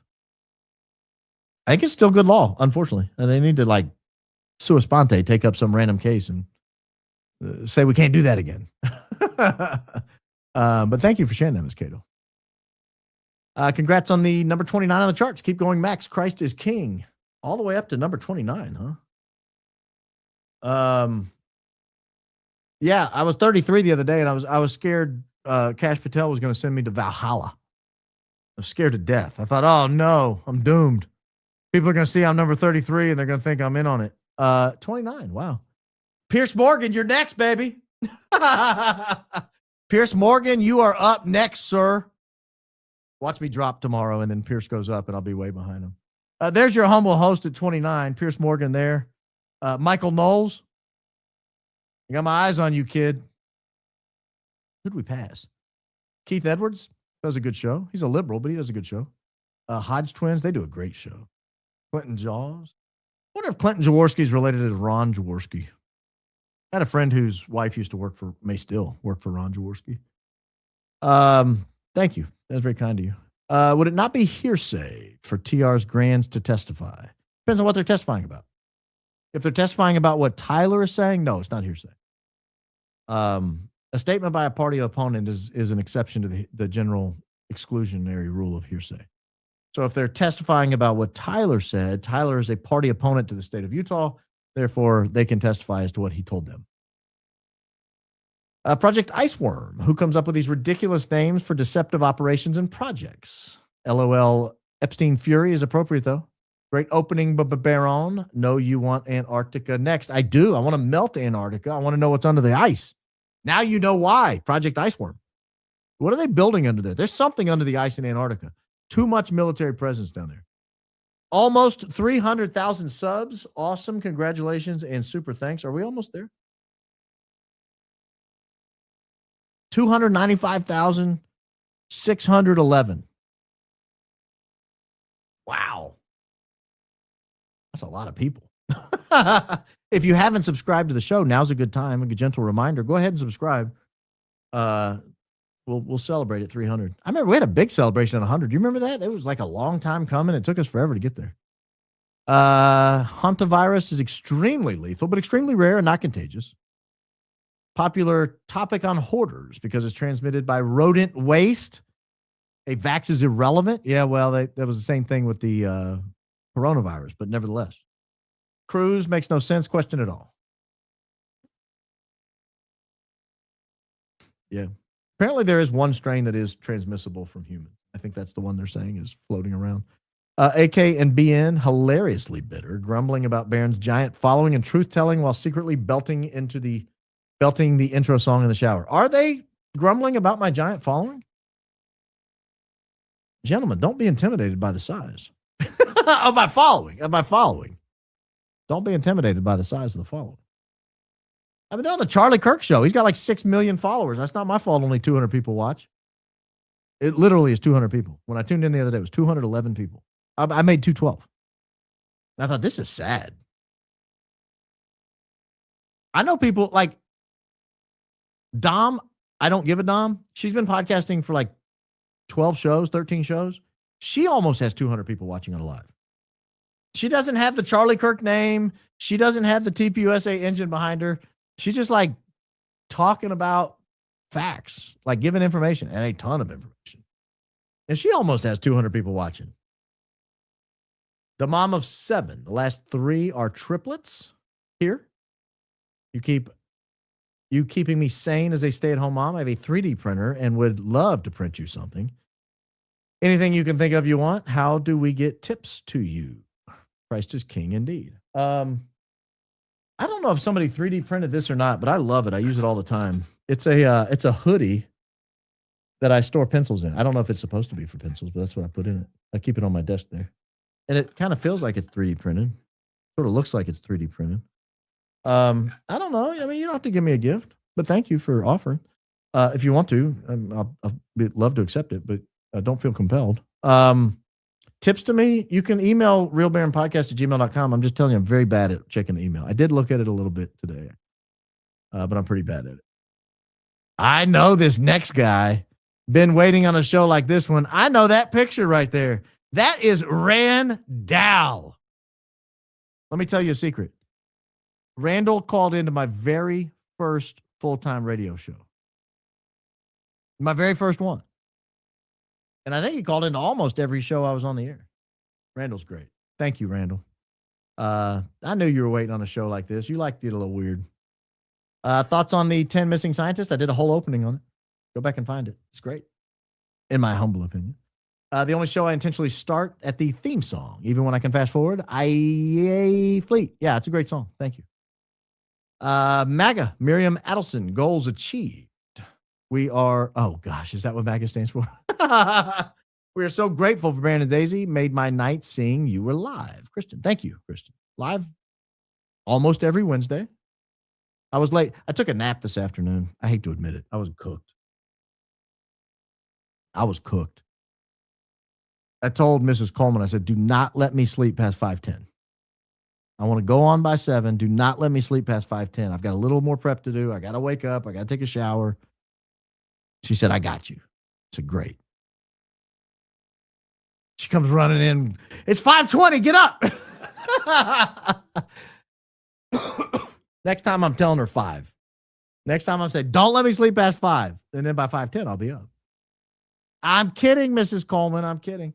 His Adidas logo was different, so you're still the OG. Last shot of intro needs to be changed to show allegedly sign. I like the on-air sign. Kind of let you know what's coming.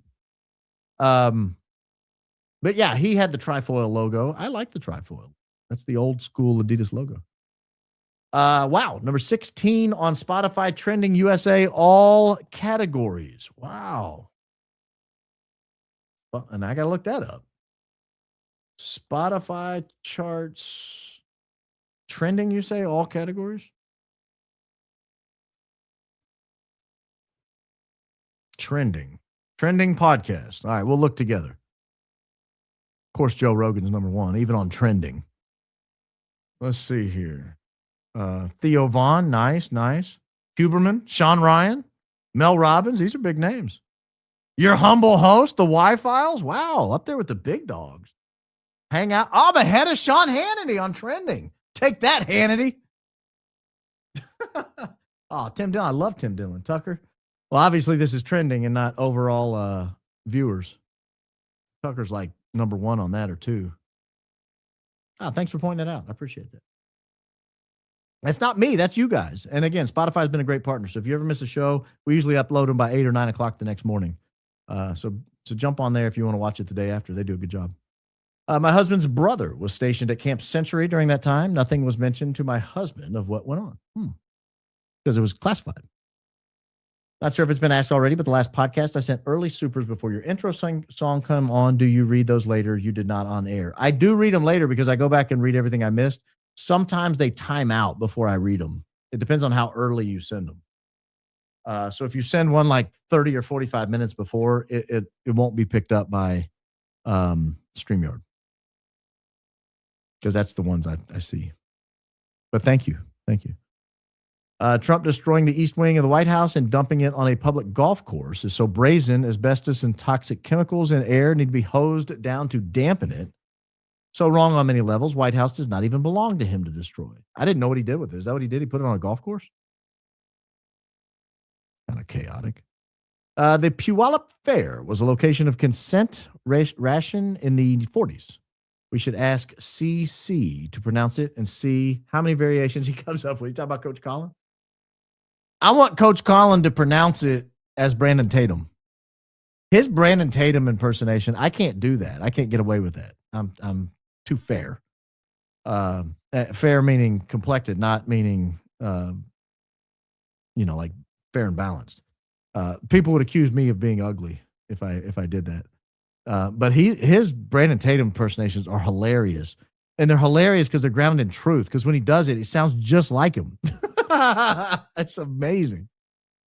B, my uncle is 87 and was stationed at Camp Century after he was drafted in the early 60s. He hated being there.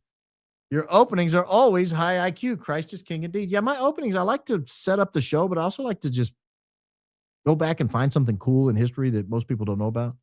Or at least they haven't heard all the details about. Sarah, thank you. If you want to know about nuclear leftover mess, check out Hanford in Washington. Mess from World War II. I also want you to know I am pretty old, and I was worried about you yesterday and kind of embarrassed myself, but see, you were good. You are important to us. Christ is king indeed. Sarah, don't ever worry about me on a Tuesday night. I usually take Tuesdays off. I've done some Tuesday shows, but usually I take Tuesdays off. It's kind of family night. I need a night during the week where I can like hang out with my family on a weeknight because it's different on a weekend. Everybody's every different direction. So yeah, just don't worry about me on Tuesdays. Kansas will get the world's first mile deep nuclear reactor for the data center going on to an old ammunition plant, Great Plains Industrial Park. I don't like these data centers, guys. I'm sorry. I just don't like them. But Baron just got so excited to see you on tonight. My wife and I always watch you. Today's my birthday. Happy birthday, Ballpark 29. If that is your real name. What a great way to end it with Baron. Thanks for everything y'all doing. Keep it up. Please be safe. Go Max. I will indeed keep it. I will be safe and I will go Max. Haven't heard anyone mention DT response at Ballroom when asked about CK's murder. Don't know what it means, but weird. I think about it often. Praying for your fam, love. Thank you. So I think about it as well. And here's what I think. I think a way to read it. I can't read Donald Trump's mind. And what she's referencing, if you don't recall, Donald Trump was asked about Charlie Kirk's murder that night. I think he was headed somewhere, and one of the reporters said, "Hey, Charlie Kirk was murdered." And he was like, "Yeah, I know, and we're going to build a beautiful ballroom."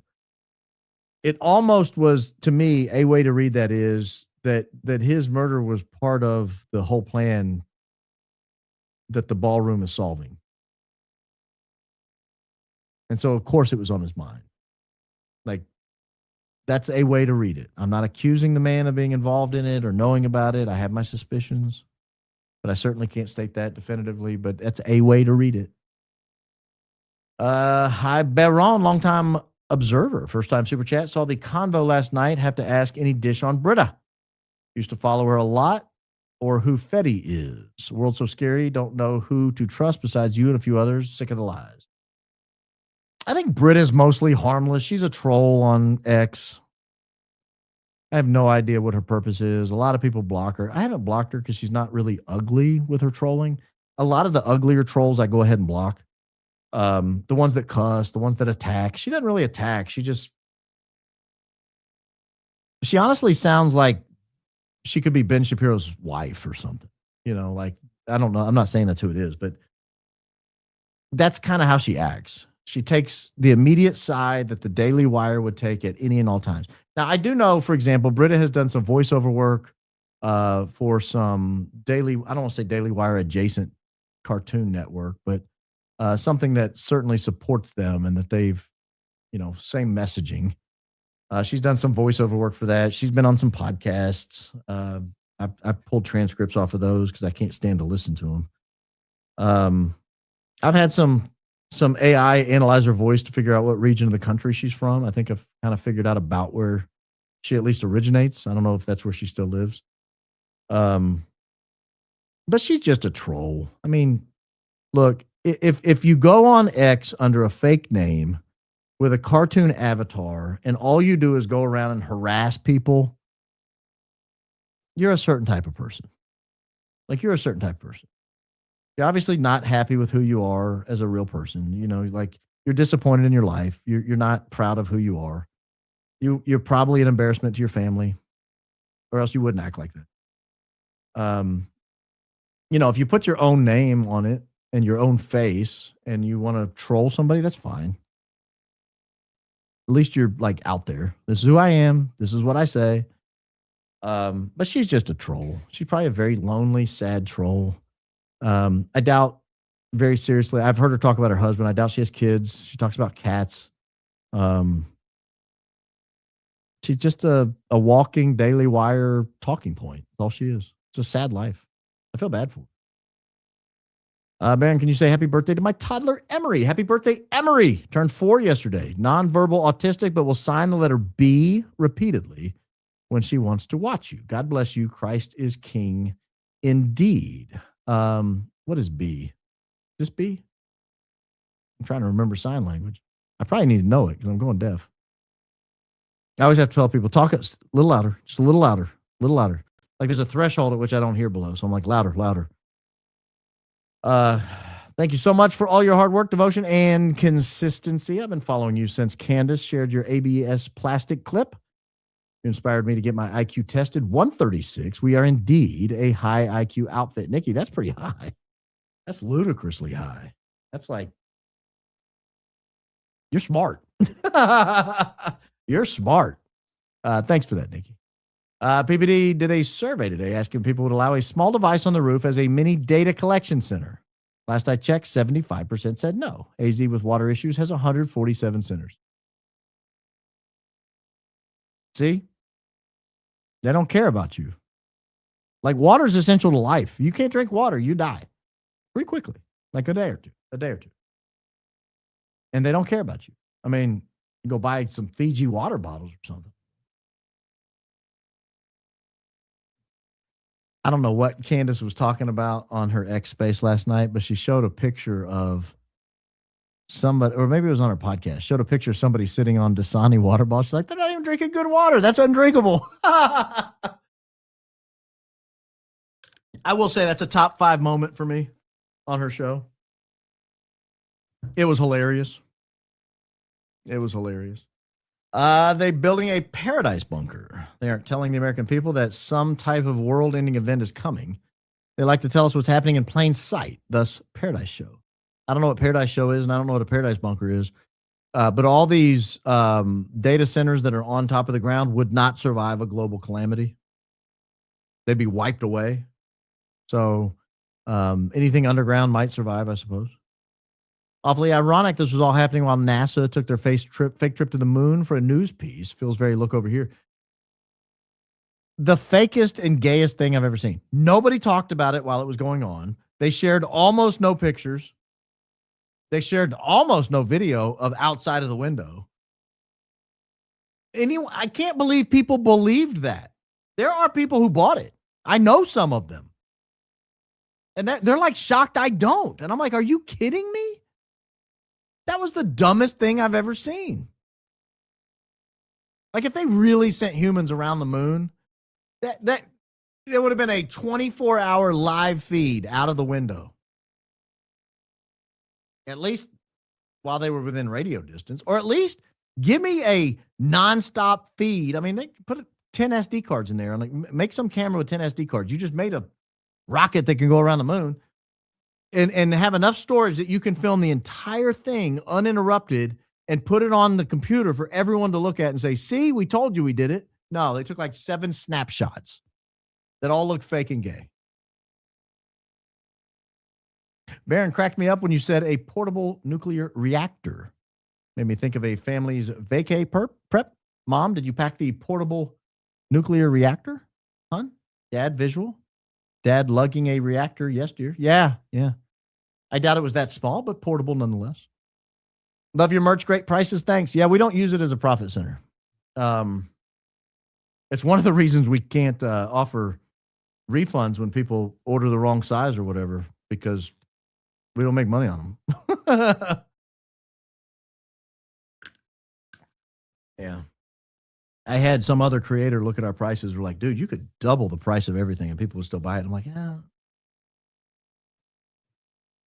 They give super chats. They're supporting the show already. Let them buy a cheap hoodie. Wasn't there a prov in Big Beautiful Bill for DC data centers? Probably. Provision, I assume you mean.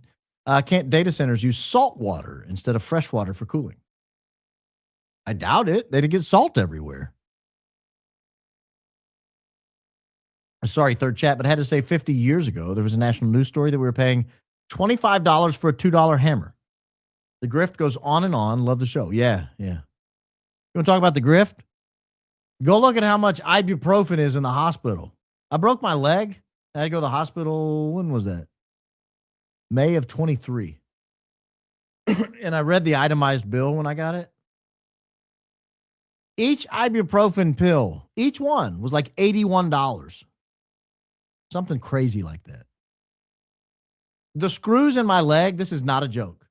I have, I think, 8 screws on the left side and 2 on the right. The ones on the left, these are the prices in the itemized bill. $1,000 per screw on the left side. The ones on the right were $2,000 each. Per screw. No screw is worth $1,000. I don't care if it's made out of gold tipped diamonds. It's not worth $1,000. Like by weight, it's not worth $1,000. They're this big. I mean, they're like that big. A little screw's that big. What is $1,000? Ludicrous. All a grift, all a scam. That one data center footprint. Yeah, I know. No. Yeah, I saw that. I probably would have shaped that a little differently if I were them. Hey, my B. What up, my B? I'm 21 days drug free, keeping myself busy watching old RBP episodes. My favorite is episode 23. You said Mrs. Macaron Dixie. Did I say that? Wow. I can't remember saying that. It was a different time. It was a long time ago. Don't judge me by my lowest moment. Congratulations on 21 days drug free. Don't ever go back. We are getting a data center in my city. Christ is king indeed. Go Max. So thankful for the truth you and your amazing crew share with this community of truth seekers. You the best, Baron. Christ is king. Thank you. Christ is king indeed. I still trust Trump as I believe he's doing what he thinks is best for America, but I do believe he's being guided by evil people. Too many secrets. That's one way to look at it. I don't know that I necessarily agree with you. You're from Australia. Why do you care? Those are A-bucks. Over here in Melbourne, mate.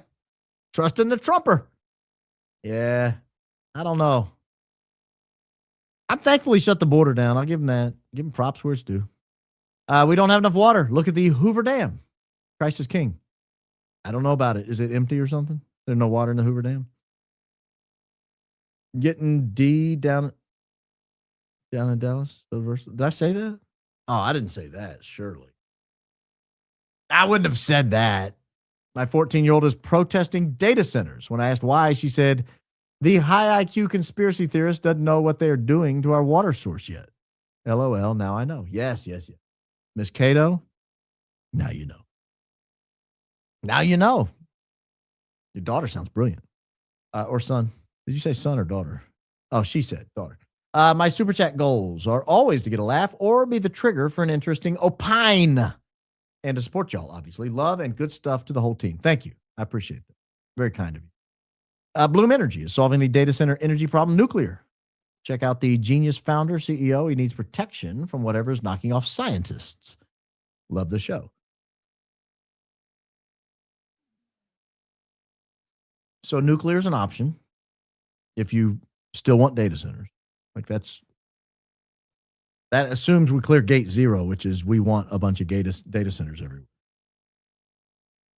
My stepdaughter, 20 years old, said tonight, I like Candace Owens. The relief I reluffed.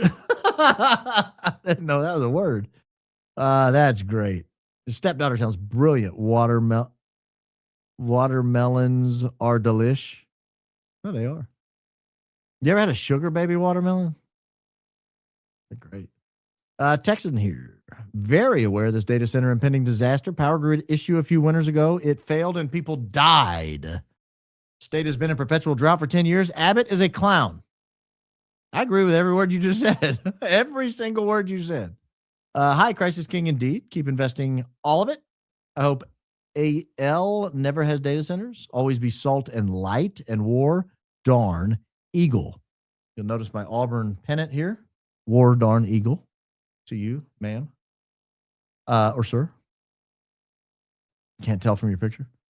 I'm gonna be back, B.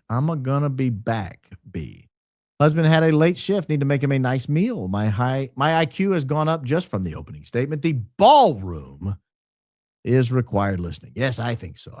Sir Baron, forgive me if this sounds like a joke question, but what is the purpose of data centers? How do they work and what do they do? What are the advantages and disadvantages to us plebes? Crisis King indeed. That's a great question. What is the purpose of a data center? So if you want to calculate something on your computer, right? You have a spreadsheet and you want to reorder the spreadsheet. You would click a button, you would resort it, and the computing power in your computer would be plenty to power that. It would just reset. Unfortunately, there are a lot of things that require tremendous computing power. Now, when we talk about these AI systems, what you're doing is basically resorting a spreadsheet, but you're doing it on someone else's machine. And so when you click the button, it's way more complex than just resorting a spreadsheet. And so it has to use the computing power off-site because your computer doesn't have the AI capability in it. You're using the internet and accessing that AI capability. That data center has storage and processing. So storage and compute.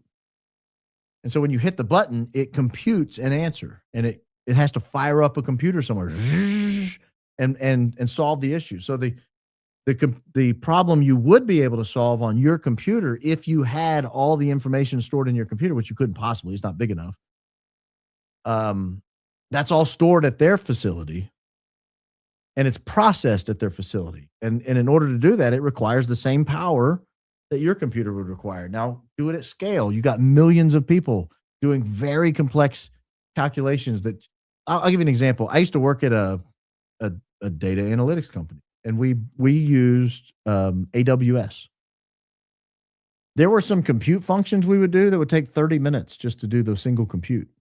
So you would sort a spreadsheet, but it's a very large spreadsheet with billions of columns or billions of rows and thousands of columns.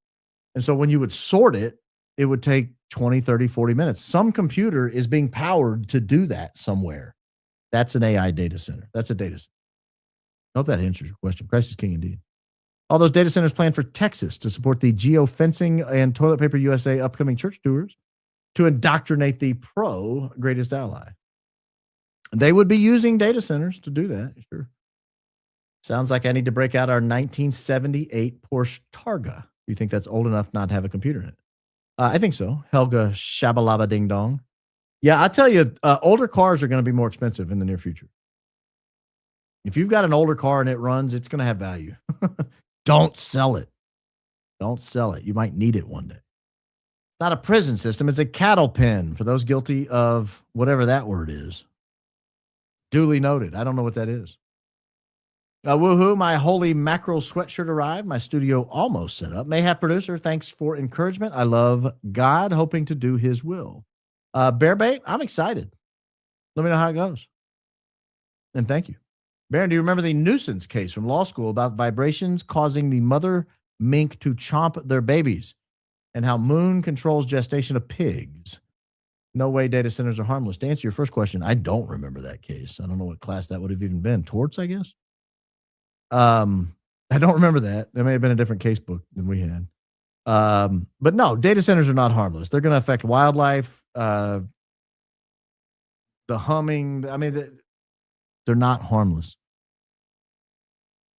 My personal goal, if I can super chat, I can gift a membership. Come on, y'all. If you want to do it too. Let's help out Big B and our RBP fam. Christ is king indeed. Thank you, Raging Stormcloud. That's nice. Nice advertising. Besides environmental and noise aspects, do we know anything about health effects of potential electromagnetic fields coming from these data centers? Could those EM fields be used more nefariously? I don't know. I've never looked into that part of it. A good question. Look into it. Let me know. Tucker did 2 interviews with Tony Aguilar around 9 months ago. Lots of Johnny Moore talk. Tucker made multiple requests to interview Johnny Moore about Gaza. So I watched one of them. I haven't watched the follow-up. So I watched the first one, though. And it was interesting. Very interesting. If I'm wrong about Trump, then I fear we are doomed. If he can't stand up for the people, then who can? Are we being totally controlled? You want the right answer or you want to feel good?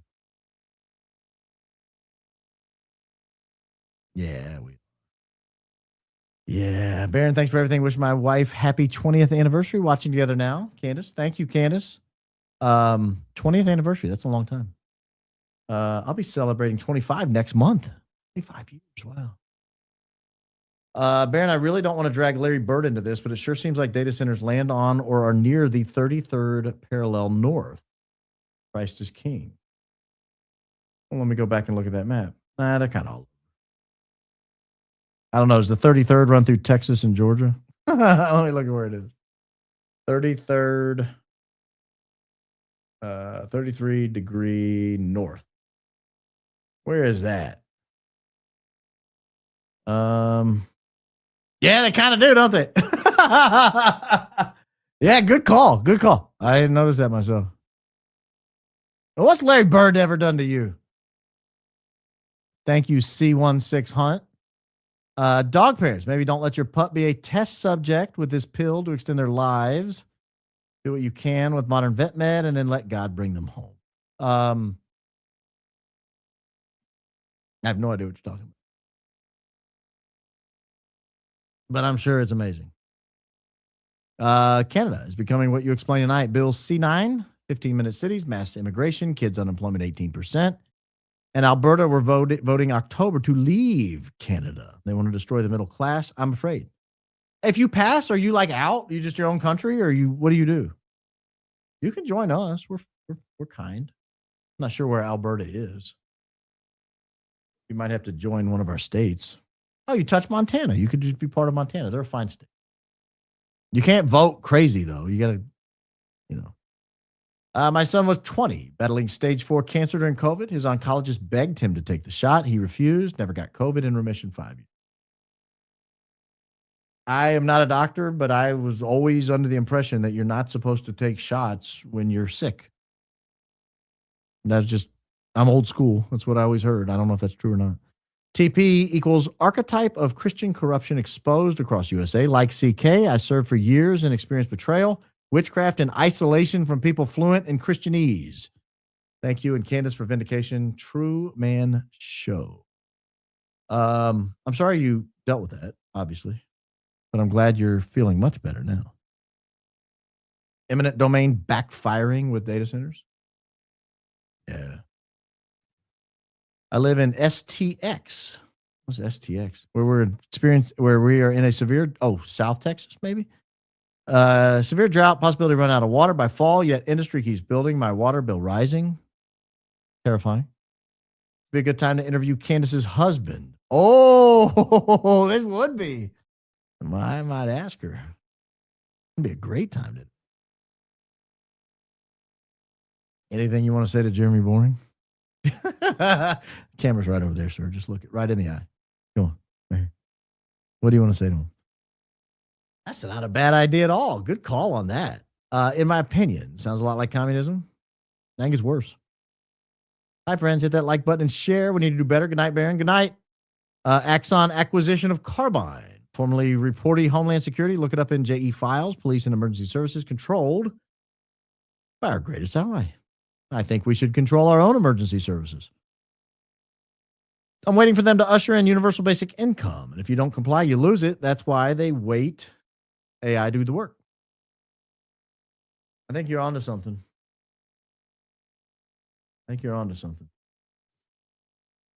But always keep in mind that AI will never be able to produce enough for everyone. So people are going to have to go.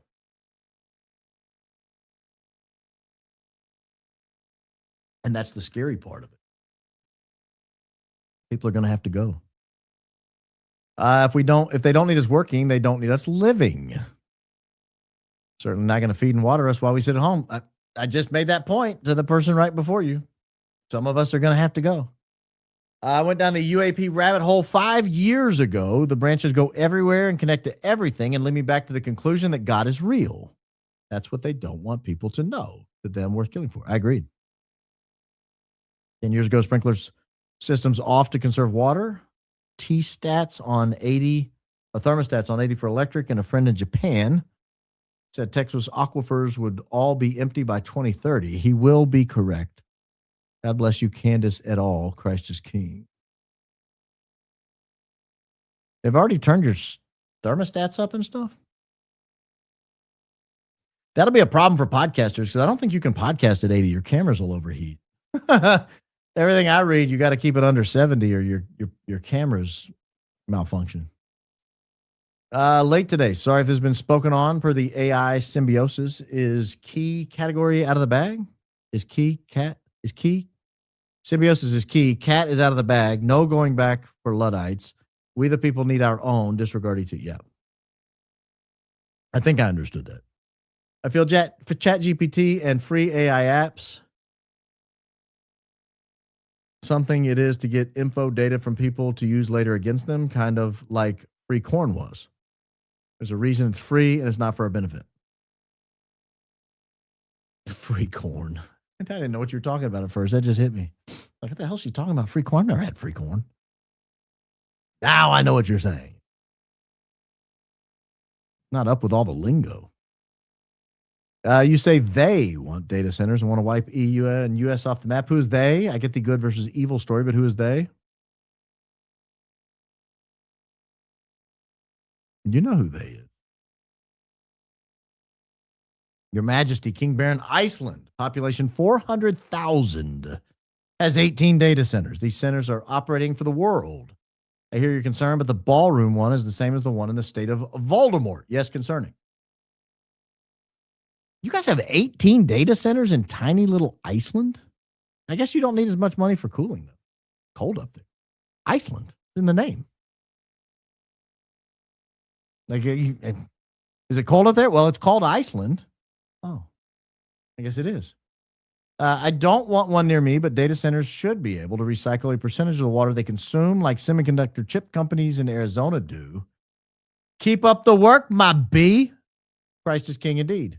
They might be able to, but Do you want recycled water that has all that chemical and metal and everything in it? I don't. 3 friends were temporary underwater welders. That mean what I think it means? Like they were underwater welders and they're no longer available to work? That's scary. Maybe that's why they pay so well. They pay well. I had a friend whose kid went to be an underwater welder. He was like 19 years old. He made over $100,000. I was like, wow. My first year as a lawyer, I made 45. Like it's 25 years ago, but 20 years ago. Eyes are closing, but ears still want to listen. It was great hearing you live again. In my day job, I talk to servers. I agree with everything said. Christ is king indeed. Balkans, can't thank you enough. Good night from across the pond. We're big in the Balkans, guys. Good night. So happy I manage a food service location, but when my employees stress me out, I vow to get the menu kiosks. I mean, I get it. I understand why people do it. I'm not saying, but it has consequences. When this comes out, y'all keep your head straight. Don't be distracted, whether aliens or demons. Pray and just keep the eye on the prize. Kirk and Einstein. Yeah. I almost don't want them to release anything because I just don't believe it's going to be true and people are going to get all sidetracked. Everything you've cited is true, yet I can't believe Trump would leave his family country like this. He must have a plan.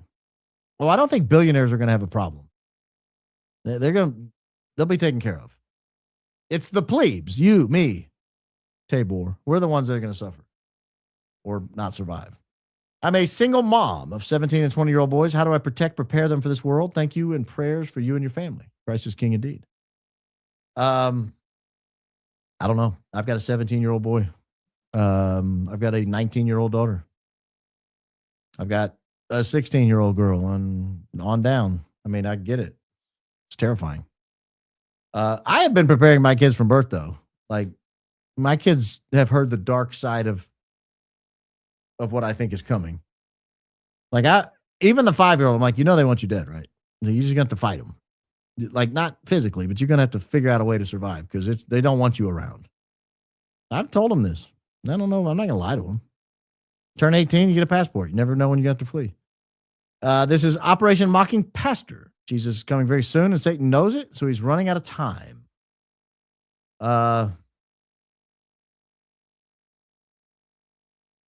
Maybe.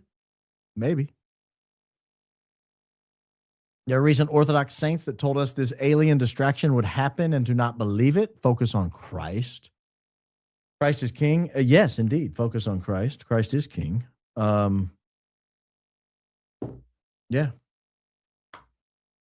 I think Werner von Braun said something about that too. Noted Nazi war criminal, Operation Paperclip, NASA rocket scientist.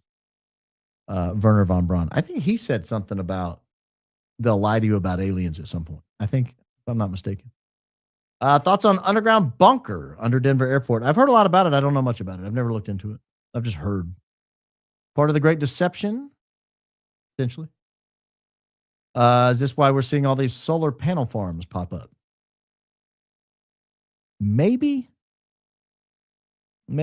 So, interesting you mentioned that. So my thoughts on solar are, we've been very reliant on petroleum energy for a long time.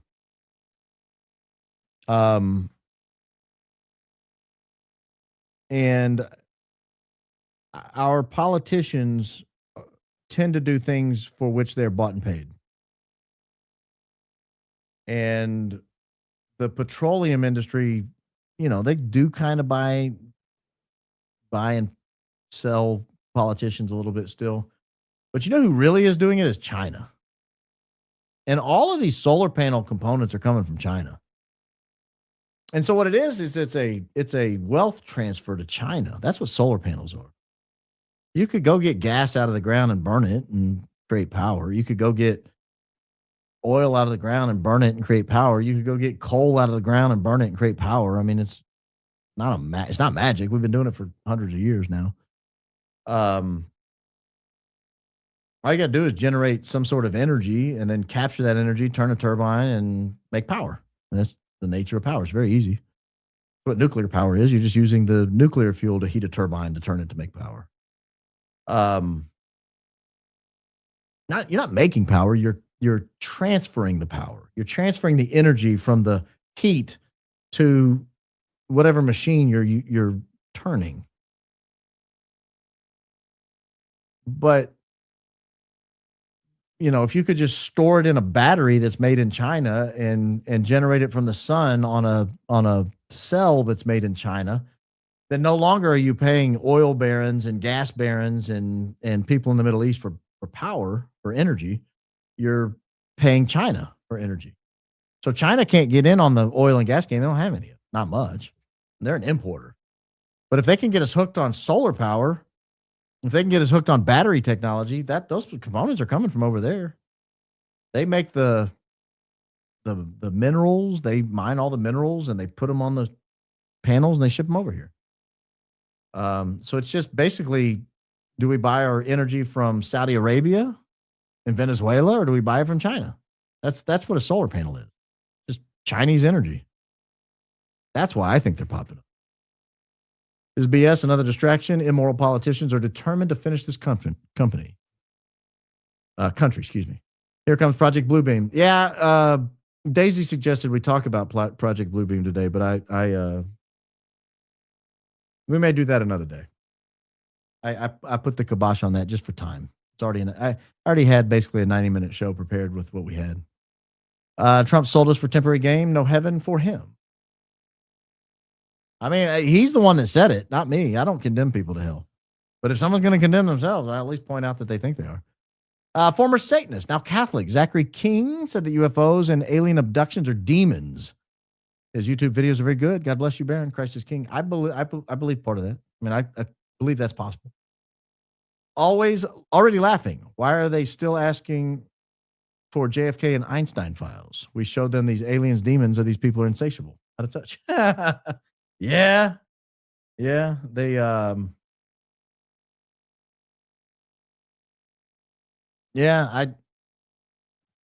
I'm so disappointed in Trump for not releasing everything he promised.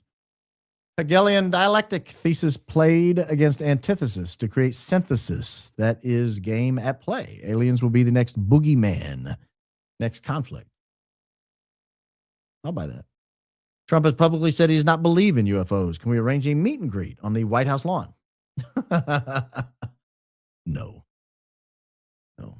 Are these pastors the same ones invited by our greatest allies to be ambassadors for them? I don't know the answer to that. I don't think so. These guys seem like different people, but I don't know. But I will say this. Our greatest ally would benefit from all of Christians and Muslims in the world abandoning their faith for aliens. Like, they're the only ones who would benefit from it. If AI takes all our jobs and they silence us, who's going to buy the goods and services these billionaires sell? Apart from destroying civilization, what's the point of total control? Well, you'll drastically reduce the population, because right now they have to put up with the population because we have to create food and we have to create materials and all that. But think of it like a farm, right? So let's say you want to create the best beef imaginable. Or you want to create the perfect dog. You're going to breed a whole bunch of dogs. You're going to get the best dog imaginable. I don't need all those other dogs. I'm not going to breed them anymore. Give them away. Or euthanize them, whatever you're going to do. That's kind of the way I look at the AI revolution. They needed us to build the roads, to build the houses, to build the skyscrapers, to build the transit systems, to build the computers, to build the infrastructure, build out the banking, and, all that. To create the oil wells and the derricks and the gas technology. They needed us for all that. Now they look out there and say, well, these people are just a problem. They're dirtying up the cities. They got to feed them. Half of them are on welfare. Becoming a problem.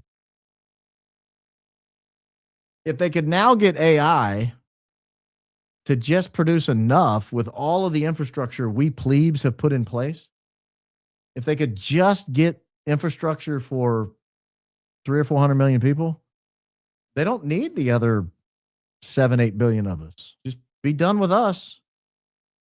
We've already done our part, and now they can concentrate that wealth in fewer people They've got all this additional farmland. They got all this stuff. They get their AI tractors out there growing stuff for them. They just sit back, get fat and happy. At that point, all they have to do is control the population, make sure it doesn't get too out of control. The AI helps them do that. Have too many kids, credit card doesn't work. So I mean, that's dark, but I think that's the future. I think that's the plan anyway. That's the point. Not sure if UAP can be worse than some of the people we already have here, in my opinion. I live in Miami. I'll be interested to see if that New Year's Eve incident from a few years ago is in the report. We trust in you, Baron. Christ is king indeed. Trust in Jesus, not me. I'm just your humble host. I don't know what you're talking about with the Miami thing. Baron, spot on. The digital ID age verification law is currently being voted on across the country, feed directly into the data centers. The goal is to tie every device account to a government ID so the AI knows whose car to show off. Yes. Yes. You log onto your computer, you're going to have a biometric ID, your thumbprint, your eyes. They're already doing the technology exists on nearly every computer and phone now. You do some ID verification, and then if you want to shop, boop, you got to be approved. They're already doing it. Thank you. Josh Turek running for Iowa Senate. Should Iowans be worried by the fact that he's a D? I don't know who Josh Turek is.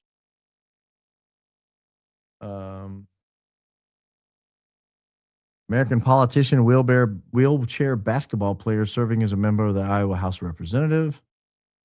Moderate Democrat candidate. I don't know. I mean, I've paid no attention who to vote for in these Senate races in square states. No idea. But, I mean, Democrat Party worries me, if I'm being honest. I mean, say what you want about Trump. He did shut the border down. And I think they were letting 10 or 20 million people a year come through at one point. And we just don't have the infrastructure for it. It's going to collapse society. It made housing costs skyrocket. You want to know why housing costs skyrocketed the last few years? You had 50, 60, 70 million new people fighting for the same homes. Now nobody can afford to live. And I just fear if a Democrat got back in charge, they would do the same thing again. Now, that's not to say Republicans are the end-all, be-all, and they're the saviors. They're obviously causing real problems globally, in my opinion, and not solving the problems we elected them to solve. But voting's tough. I voted against my local congressman, the incumbent, because he sucks. We'll see if he wins.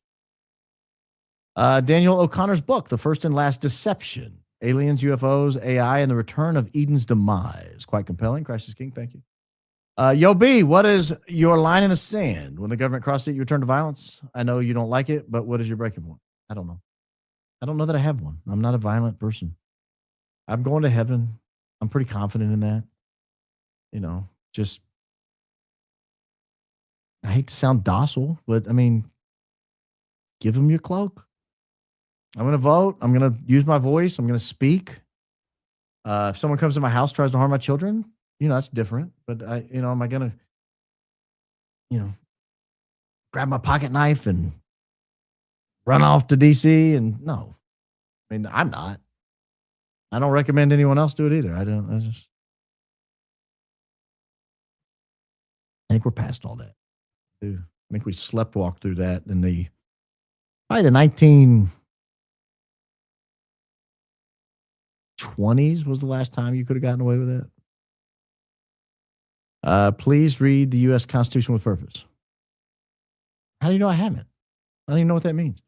Project UFO, Sir Gov. You can blank off. Oh, UFO. Just saying, go Max. Christ is King indeed. These people are not okay. Praying for them. Even the aliens. Hey, God's the God. If they're aliens, God's the God of the aliens too. You know, God has given humanity a plan for this earth. God has promised Jesus will come back to reign on this earth. I don't know what he's going to do on Mars or some other star system. That's his call. That's God's plan, not mine. All the data centers are probably going to be used to create an artificial intelligence psyop, aka aliens. I don't believe it. Christ is King indeed. Yeah, same. Movies. Crossing, Independence Day, and Minority Report. Yeah. Independence Day was pre-programmed. That was predictive programming. I had an opening on predictive programming months ago. I don't know if I didn't know what episode it was, but I did an opening on predictive programming. Independence Day is definitely one of them, and Minority Report, 100%. Yeah. Oh, here come the big bad aliens. We got to unite as a Earth and give up all our rights to go fight the big bad aliens. I'll just go to heaven. I'm not giving up my rights. I'm not giving them up. You want to starve me? Maximilian Kolbe voluntarily starved in the place of someone else in a camp in World War II. His icon is hanging on my wall. A lot of other people whose icons are not hanging on my wall. You know, sometimes you make a statement with such a thing. All right, you cut off my credit card. I'll be here if you need me.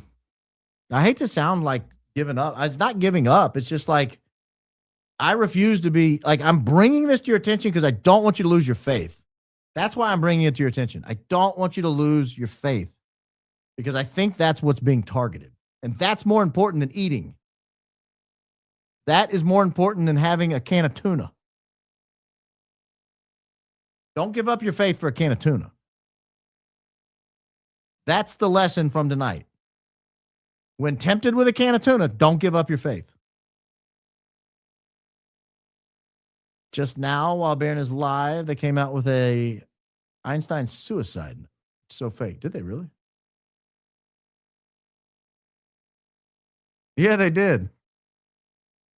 How about this? 14 minutes ago. Hold on. Oh, gosh. Give me just a second. Got to get around the New York Times paywall. I probably shouldn't have said that on YouTube. I'm not getting around the New York Times paywall. But just in case anybody wants to see it, I'll put it up here. Having not gotten around the paywall.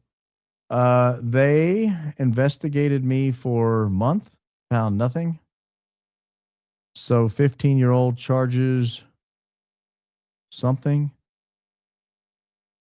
Is a something to be able to choose time to say goodbye. Want me to do no fun, not worth. I don't know what all that means. Does it say what it says? Oh, they investigated me for months, found nothing. The note begins, adding the result was charges going back many years. It's a treat to be able to choose one's time to say goodbye. What you want me to do? Bust out crying? No fun, not worth it. Wouldn't he have written something like that if he was going to be sprung out of there under false pretenses? Because I think that's probably what happened. I don't think he did anything to himself. What do you want to bet? Perry Stone's church and pastors at alien meeting are on geofencing list CO shared yesterday. How many of the same pastors were the ones paid to push their congregants to get the jab? Well, let's look at where Perry Stone is. Perry Stone preacher. I don't think so, because this says his church is in Tennessee, and I don't think there were any Tennessee. Were there Tennessee churches on? I don't know anything about him. I just saw the YouTube clip. I have no idea who the guy is. So I just know he was in a meeting. He claimed to be in a meeting, and he was talking about it, or he was talking to people who were in a meeting. I'm not vouching for the guy. I know nothing about him. I didn't even know he's a preacher. No, I said I did because he said that. Dr. Masaru Ernato. I don't know what that means.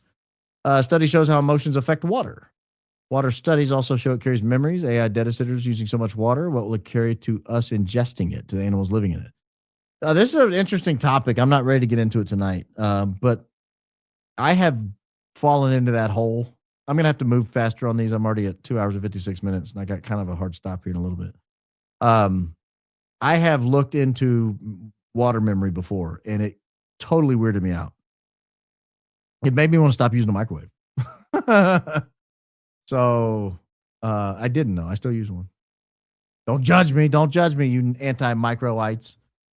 Why is the Daily Wire trending on X? Oh, interesting. Hold on. Let me go back to the home. Maybe it's not trending. Yeah. Oh, the data center in Utah is trending, though. How about that? Yeah, Daily Wire is trending. Yeah. I'm gonna have to move a little quicker through some of these. The U.S. UFO op is called Project Bluebeam. So I agree with you that there is a Project Bluebeam alleged to be in existence that is a UFO op. I'm not sure that's the one that they're talking about, but I think it's worthy of a look. I really do think it's worthy of a look. Don't believe everything you read, and don't believe everything you see. I think whatever is released is going to be scary. Agreed. Maybe CERN is already or getting closer to opening a black hole like they've been trying to do for some time. The logo for CERN is 3 6s, which is concerning to me. I don't know what they're doing over there, but I don't think they're smashing particles together for science. It's too big of an operation. This is either dual purpose or only one purpose, and they're lying to us about the other purpose. Why is White House location so important? Why not just use the Pentagon where no one would even notice? It's a really good question. I think it has to do with presidential authority. Civilian presidential authority, not Pentagon authority. Whatever they're doing in there. First, my wife Anita loves the Blake In dance. Second, they want the demons, hence church involvement. That will be more evident to be called aliens. Fun times, but Jesus has many mansions. Christ is king indeed. Yes, indeed. 2021, Victor Marx's trust, Lions Den Trust, divided 36 acres into 7 lots with the water rights to each one. The amount of water per lot is astronomical, while only one family home was built in the subdivision. Sus? I haven't looked into that. That's interesting. I should look into that. I didn't know he had a 36 acre subdivision. I deliver 2 data centers every day. In order to get on the premises, you have to give the security guards your ID, and they write your info down along with vehicle info. 80% speak broken English. Why? They run by non-Americans? I thought massage therapists would be safe from AI robotics. A local mall now has a mechanical massage business. A friend told me it's pretty good. Oh, gosh. You might have to go into the other massage therapy. No, I'm kidding. Don't do that. Yeah, I would think, man, that's what I'm saying. Like, think of your job and think what can't be replaced by a machine.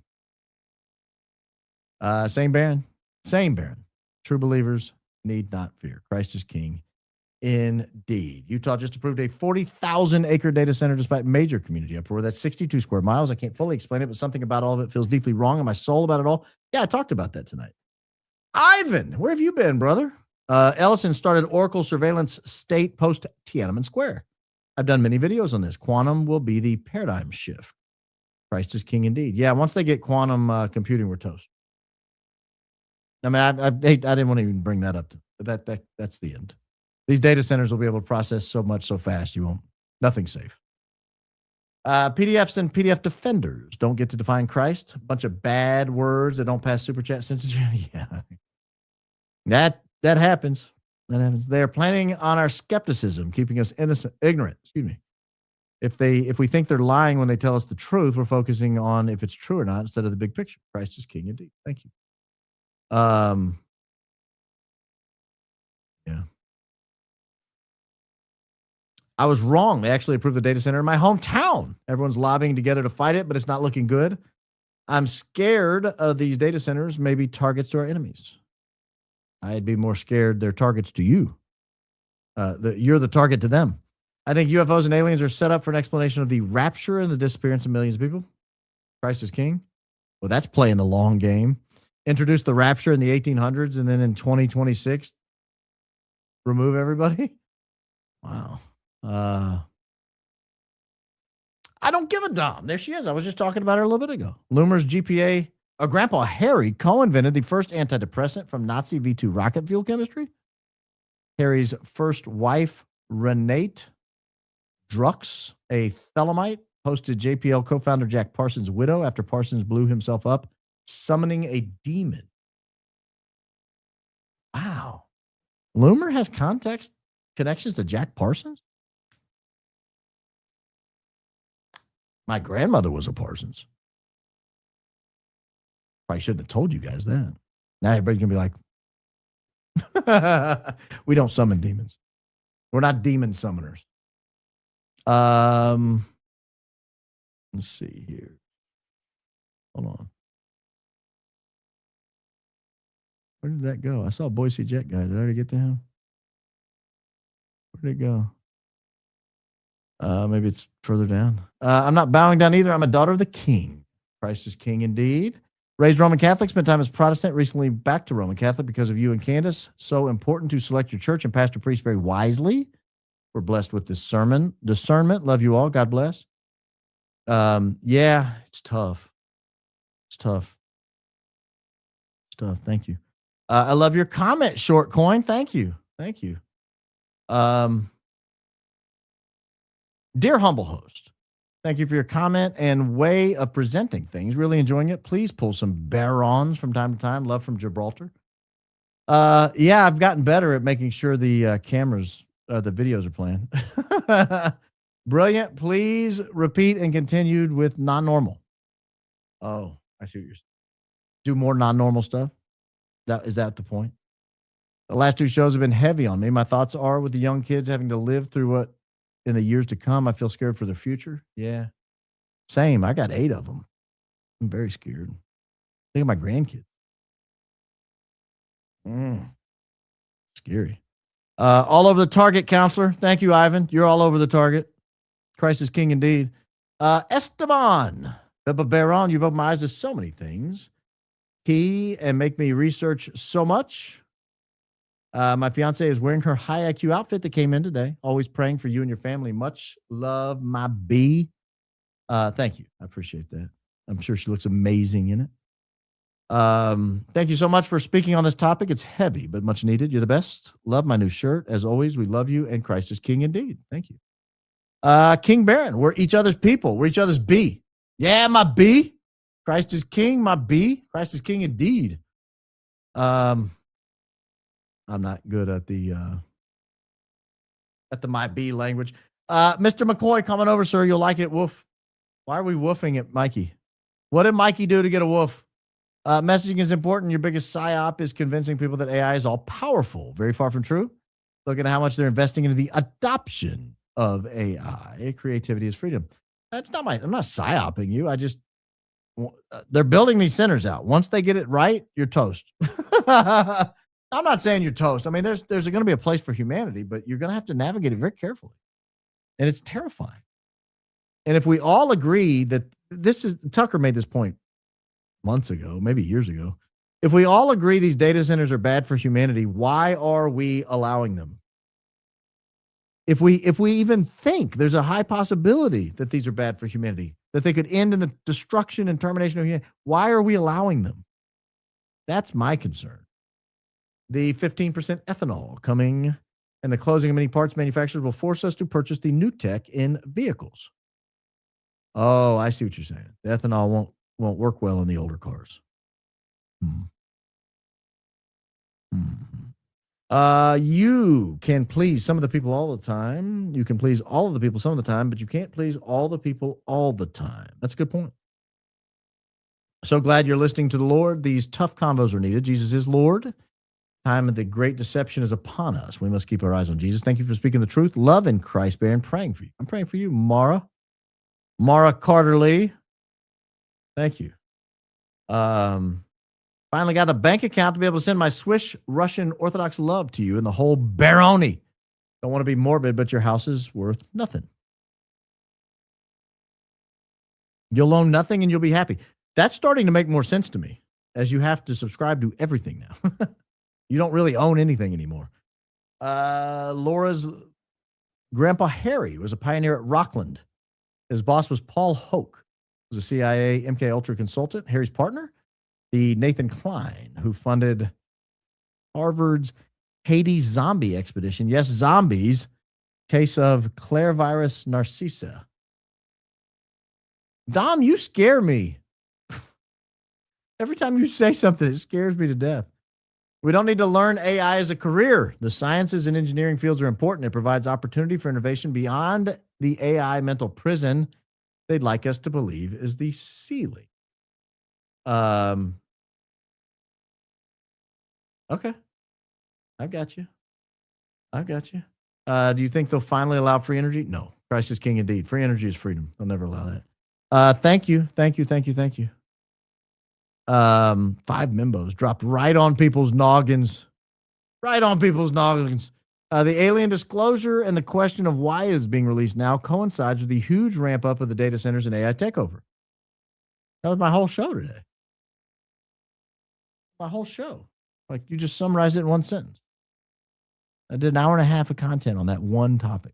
I believe the alien invasion is the AI takeover led by the demonic spirit. Spread the word. Well, thank you for your very generous contribution, but I gave that whole show today. Oh, so glad you said Songbird, my favorite too. It's such a. I hate that I didn't pick a song that the whole band is involved in. Man, it's so pretty. Such a beautiful. At 2, Baron, I'm all in on what happened to Charlie Kirk, from ballrooms to data centers to alien op to controlling us, maybe a bridge too far. Stay grounded, fireside chat. It's okay to call a 5 and feel bad about it. You're a rational actor. Love your show and keep it real. I'm doing my best out here, man. Thank you. Very generous contribution, Scott. Thank you. Baron, please look into megaliths. And if you haven't, watch Ancient Apocalypse by Graham Hancock. I've read 10 Graham Hancock books. I've watched every Ancient Apocalypse of both seasons. You're not going to out Graham Hancock me.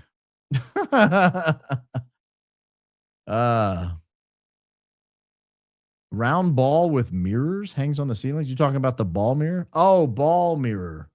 I got you. I've got you.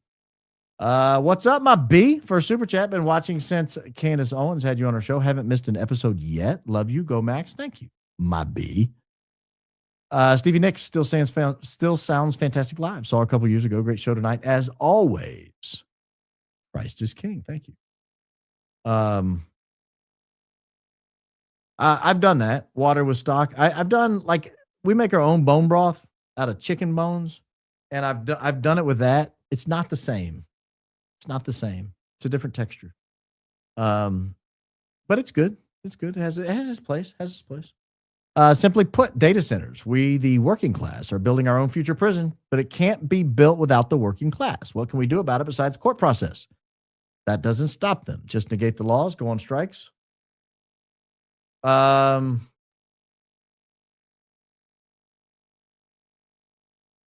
don't know.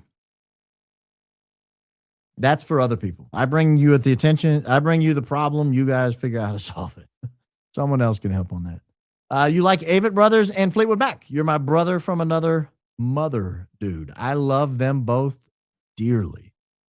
8:22:25. Rob McCoy's sermon said Charlie shifted focus from ally to Islam amid division, mentioned threats. He read Romans 16:17 about identifying those who cause division, says to avoid them. Was this lecture directed at Charlie? I did a whole show on that exact sermon. I think that was the one he took down in the middle of me doing the show. They made it private. If you recall, it was a whole scandal. Go back and find that. It was good. That was a great show. That was a different era. We had a lot of fun back then. Baron, think the painting of the reflection pond with custom colors related? Sorry if I already answered. I don't know what you're talking about. Sorry I'm late to court, Judge Barron, but you have a southern accent. I know you have a southern accent. I do not. But I'm pretty sure the air-based Thule is pronounced Thule. So thankful for your time and effort, Christ is King. Cheers. I've seen that name written for years, and I've never heard it pronounced. I believe you. But I've never heard it out loud. It's like when you're learning a foreign language and you're not hearing it, you're just reading it. And then all of a sudden you hear it and you're like, that's not what I thought they were saying. Could the ballroom and data prison centers be built with shape charge tech like was done before by the E-Team artists at Trade Center and emergency repairs at Pentagon shortly before they both blew up?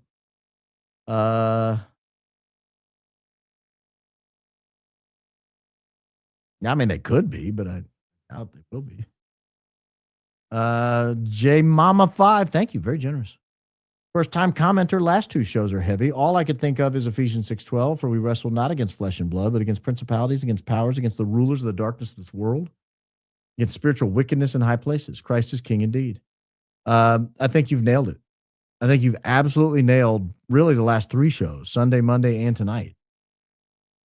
So thank you. May our high IQ outfit be blessed with health, wealth, and happiness. Stay blessed. Thank you, blessed. That's very kind of you. Very, very beautiful. Thank you. Please look at January Walker. She has a lot of information about the data centers and knowledge when it comes to quantum field and physics. Thank you. Lawsuit claims equals highly protected speech, a way to get the false Candace allegations out. I'm sure this is an abuse of protected claims. Can lawyer be sanctioned? What's the highly protected speech to get the false claims out? I'm not following that.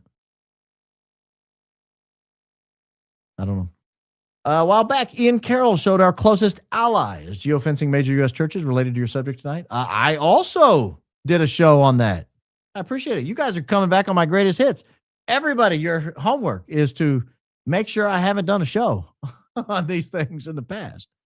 That show was probably in January-ish, if I had to guess. You go back and look.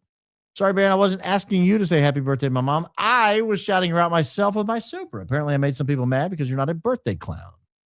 My apologies. No, I'm a birthday. I'll say happy birthday to anybody who asks. Glad you're speaking on this. Sent a super chat the other day about Utah Data Center. This is absolutely demonic. Meeting this week, City Council walked out and voted yes on Zoom. Kevin O'Leary spoke on it, saying we are paid protesters. Yeah. Perry Stone is another NAR word faith liar with F-bomb. Oh, see, that's why I don't vouch for him. I just played the clip. I don't know who he is. But I believe that they're onto something in terms of trying to say that they're going to use this to try to deteriorate people's faith.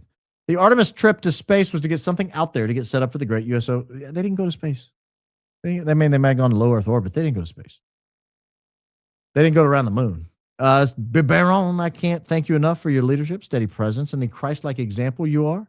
Knowing that you and this community are here gives me strength alongside my faith in God. Christ is King indeed, and God bless you. Thank you. Thank you for saying that. Genuinely. Hold on. Previous commenter, intro, replace allegedly in place of the zodiac calendar plate above the lamp at the ending. I'm not replacing anything. It's the opening's the opening. I commissioned that opening from AdFleet, and I'm not gonna, go back and ask her to change it or try to change it myself. That was I actually still have it over there. That's an Aztec calendar. Aztec. It's been in my family decades. I listen to your early pod shows on Spotify and have it play all night. I do what I can to contribute. I have very weird dreams sometimes. Love you, my B. I often fall asleep with podcasts. I always tell myself when I start listening, I'm like, all right, as soon as you get tired, take it out. And I wake up at like 2 a.m. And oftentimes I'm listening to someone else's podcast and I'm trying to communicate with them because I feel like I'm a guest. This happens a lot. I'm like, why will they not listen to what I'm saying? I'm trying to talk and they keep interrupting me. And then I realize, oh, wait a minute. You're asleep. You're listening to somebody. Yeah, it happens. It happens. I appreciate being here on the grand jury. A month ago, I learned my baby brother, best friend, has stage 4 cancer. Now I can't smile anymore, but I can sit with y'all and feel lighter. Thanks. Okay. Seems like a lot of people getting stage 4 cancer these days. It's got to be more than it used to be. But I'm sorry to hear that. Coming in late, first super chat ever given. Could the judge dismiss this new BH case without CO input? Hope we get discovery. Christ is King indeed. Appreciate you for all you've done and continue to do. Of course, the judge could dismiss it. Baron, curious if anyone has talked about Charlie's white shirt on the day of his death. I noticed the majority of his events, he wore dark shirts. This day it was white, maybe to dramatize blood. We've talked about that as well on this program. So yes, it has been mentioned. And that was one of the things that was speculated. Love you, Baron. Not as much as I love you. GGRUH5CY. Ibuprofen in Australia is $7 for a pack of 24, but that's $8. I don't know what those are. I mean, it could be nothing. It could be like 10 cents American. $7 for a pack of 24. That's about the same as it is here, I think. Yeah, in the hospital, it's $81 a piece. At least it is when you get your leg cut on. They didn't actually take it off. Yeah, this bothers me. We have to drink through paper straws, but thousands of ballistic missiles being launched don't affect the environment. That's correct. Baron, please say hi to my husband, Jay. He's a new loyal viewer, and we enjoy I guess I'm adding adverbs now. Informative episodes and your humor. Praying for you and your family always. Christ is King indeed. Thank you. I appreciate that. And good evening, Jay. Assuming you're local. They definitely should be able to use salt water to cool the electronics. I was a Phalanx, CIWS tech in the Navy. Google it. Awesome weapon system, 20 millimeter Gatling gun. Rate of fire is 4,500 RPM hours used seawater. Wouldn't that cause the salt to evaporate and stick to the stuff? I would think so. Sir Baron, Mama of 8, have 5 grandies already at 42 years old. Trust you'll get to your goal of 40 grandkids. Thank you for all you do. I want to get to 40. Congratulations, Mama of 8, with 5 grandies already at 42. Sounds like you're on your way to 40. You may beat me there. Lolita. Data centers are also where the cloud lives. That's correct. It's not actually in the sky. It's in a data center. On one hand, you can blame the greedy corporations for the data centers, but on the other hand, if there weren't users submitting useless queries, people using AI for things we use to Google. Yeah, so that's part of it too. AI has turned X into unreadable slop. I can almost always tell who's using ChatGPT or Gemini to write their tweets. They all sound the same. I'm not even going to give away the telltale sign because then people will stop using that. But there's a telltale sign that it's AI slop. Correct. Data center is a cage. AI 4, unfortunately, is the new internet cell phone. There still exists a capacity for each to have their own self-powered energy version. We watch you from New Zealand as well. Wow, all the way from New Zealand. See you in Valhalla. I heard a lot of rich people are building bunkers there. You may be in a good spot when the Earth switches. Apparently, you're going to be in roughly the same spot, so it won't do too much damage. That's the rumor. That's the rumor. Everyone else is going to be underwater. You're going to be fine. You're going to love it. You're going to love your new unoccupied globe. Sorry if duplicate, but looks like my last super chat was deleted. Do you see a coincidence in a new custom color? Last minute reflection pool changes tied to ballroom. I see. I don't know what that means. What is this custom color last minute reflection? I don't even know what that means. You must be up on news that I'm not aware of. I don't keep up with the reflection pool changes. I'm assuming you're talking about the one in front of the Lincoln Memorial and all that. I usually avoid creator drama. Me too. I try to stay out of it, and people try to drag me in it, and they argue and they fuss and they fight and they whine and moan and complain, and they just try to drag me into it. And I try to stay out of it, and I try to be neutral. I don't want to be adverse to these people. I don't care. But it feels like Blake B wants you, Candace, and others to validate his claims so other side can sue. Snaky. It's crossed my mind. I'm not saying that's what he's doing, but it's crossed my mind. Like he wants people to jump in, pile on Brian Harpole, and then, but I'm not going to do it because I'm not convinced. Hi, Baron. Loss of freedom was the fear if Dems won the election. Trump will get blamed, but realizing now it's going to happen no matter who is in the White House. Terrifying. God help us all. Christ is king. That last line, Christ is king indeed, is the important part. Good sir. Please excuse my tardiness. Edge, you're welcome at any time. Look forward to catching up. Many questions. Topic change. Learn tonight the earth is recognized as a globe in Isaiah 40, written in 540 BC. How did they know? Do we have a particular verse in Isaiah 40? I will try to find it real quickly. A globe in Isaiah 40. A long chapter. Let me Google and see if I can. Let me burn some AI data center and see if I can find it. All right. All you people starving to death, I got to know. So just bear with me. You'll be fine without water. Isaiah 40, earth round. Here we go. 40:22. All right. There we go. Let me get my peepers on here so I make sure I don't screw it up. Late. My eyes get tired. What is it? 40:22. The one who is enthroned above the vault of the earth, its inhabitants like grasshoppers, who stretches out the heavens like a veil and spreads them out like a tent to dwell in. I didn't hear any globiness there. I don't see any globiness. Enthroned above the vault of the earth? I don't know. Doesn't sound very round to me. I believe it's round, but I'm hearing roundness there. Nope. We've talked about this. I don't agree with that, and I think it would be a drastic mistake if she pursued that. I don't know why Zach went all in on that. Did you ever go get your iron level checked? No, I didn't. I will. I'll do it Friday. I'll do it Friday morning before the member show Friday afternoon. Can I promise you that? Let me put it on my calendar. Hey, Siri. Hey, Siri. They've shut me off. The data center has shut me off. It's already started, people. It's already started. Putting it on the calendar.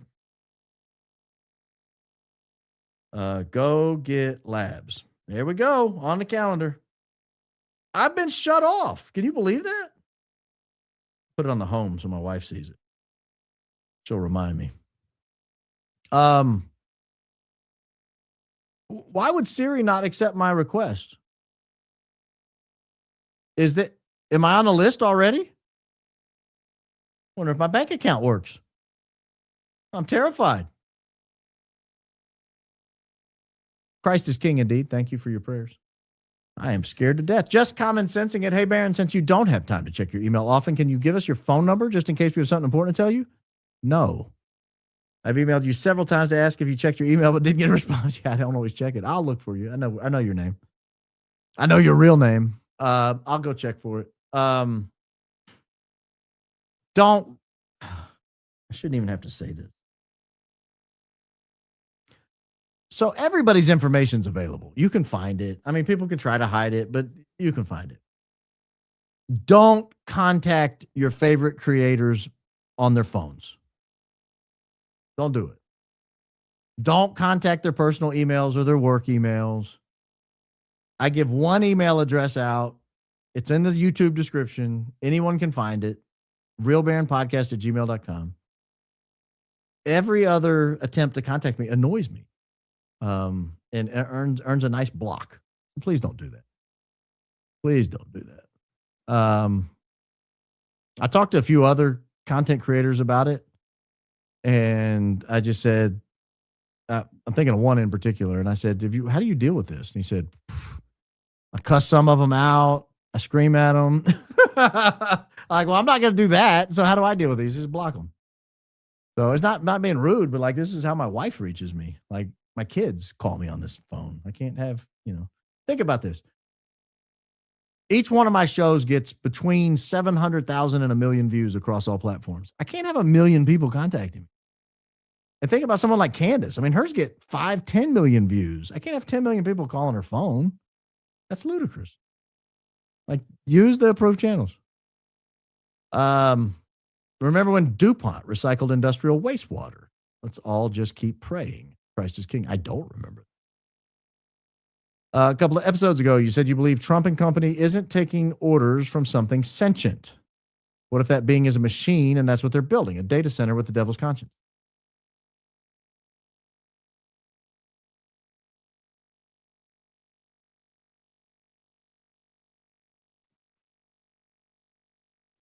So here's my thought on that. I'm glad you said it. I wasn't going to say it, but since you put it together, I'm going to say it. And I've hinted at it many times. I'm going to leave your comment up so people know what I'm responding to. These algorithms are just human programmed. Whoever programs the algorithm, that is what comes out. So whether it's Gemini or whether it's Grok or whether it's Claude or whether it's, I don't even know all of them, Notion, ChatGPT, when you write something in, there's some algorithmic formula that comes up with a response. Right now, we believe those are humans programming those algorithmic responses. But think of how I view the spiritual battle, that through sin, you open up your soul to demonic activity, to basically a demonic takeover of your conscience and your being. Now, imagine if someone who is taken over by the demonic is in charge of programming these. And if you don't think it's possible, Go look at your local computer programmers and make sure they're all in a state of grace. They're not all of them. And so if a demon has taken over a computer programmer's conscience and soul, and they could then program their conscience, because they know a lot. They're smart. Demons are smart. They could program their conscience into the way they would respond to things. They could program that into these answers, into these algorithms. This is my major fear. I've tried to avoid saying it, but you just nailed it. It's not that the demon himself lives in it. It's that these things are programmed by sentient conscious beings. What if they're programmed by demons? What if they're programmed by people doing the demon's bidding? And don't tell me that these demons don't control people. They do control people. Demonic possession is real. It's absolutely real. And the consequences of everyone relying on this AI technology in a world where the humans programming it may be corrupted by demons is terrifying to me. Absolutely terrifying. Because demons hate humans. They hate them. I've tried to avoid saying this the whole time I've been talking. I've been beating around the bush, But I'm just going to say it. That's my fear. You have hit on my biggest fear. My fear is not that humans will program these things in a way that they run away and enslave us. It's that demons will program them in a way to run away and enslave us. And guess what? You have good thinking, normal 14-year-old boys like, oh, let me ask this about a biblical interpretation. And they get a demonic response. And now your 14-year-old goes, oh, that must be I rely on ChatGPT to think for me, so that must be the reason. That must be the answer. It scares me, dude. It scares me to death. That's what keeps me up at night. Parents of Sons. Check out the book, The Preparation by Doug Casey. Thank you. Please tell me you put your UAP research. Please, can you put me on you? I don't have a UAP research team. I don't usually toot my own horn, but I'm a wealth of information on this. Love you like a little brother. Keep it up. Well, if you're a wealth of information, start a podcast. Start a podcast. I encourage everybody, go start a podcast. Ever read the Book of Enoch? I have. Love your show from New Zealand. Water people or AI? Water for people or AI? Yes, correct. Yeah. Can't wait for the AI vids of Cash and Alien. Have you heard? He looks like an alien. Have you heard about the Georgia Guidestones? Yeah. I referenced them tonight. 10 Commandments of the New World Order. They have since been removed because it became, right. Yeah, they've kind of replaced it with that giant clock in Texas. I don't know if you followed that. That's scary too. I know it's late and when can save for tomorrow night, but curious your thoughts on hate speech changes in Florida tied to property taxes and the government race. I believe tied to residents being more open to data centers, et cetera, as a Florida citizen. I have not looked. I don't live in Florida anymore. But thank you for your very kind generosity. Local voting here in UK today. I'm terrified of the outcome. The fact probably the two worst parties are the only ones pushing voting, and I don't see any good outcome. Go vote your conscience. Do your best. Take two people with you. Hi, Baron. First member chat. My fellow Houstonians. Houston metropolitan area is getting 4 data centers. 2 later this year, 1 next year, and Apple is in the works. That's a lot of data centers. Sup, my B? You mentioned last episode you were trying to get her on the next member show. Who are you talking about? Dre. That's who I was trying to reach out to. She didn't respond. She may be like me and doesn't check her email. Also, I'm from Oregon. Have you ever been to the Pacific Northwest? Love this show. Keep up the good work. No, I've never been to the Pacific Northwest. I heard it's beautiful. My wife has been there and loved it. Utah is fighting the data center in Box Elder County. I think they'll lose. I hope they win, but I think they'll lose. My job. We open up and work on the tools, machines that create semiconductor wafers, chips. We are the pit crew for these tools. The phrase for years has been the closer to the wafer, the safer. I don't know what that means, but I would say that applies to church as well. Best quote yet, don't give up your faith for a can of tuna. Yeah. I didn't even realize I said that, but it's true.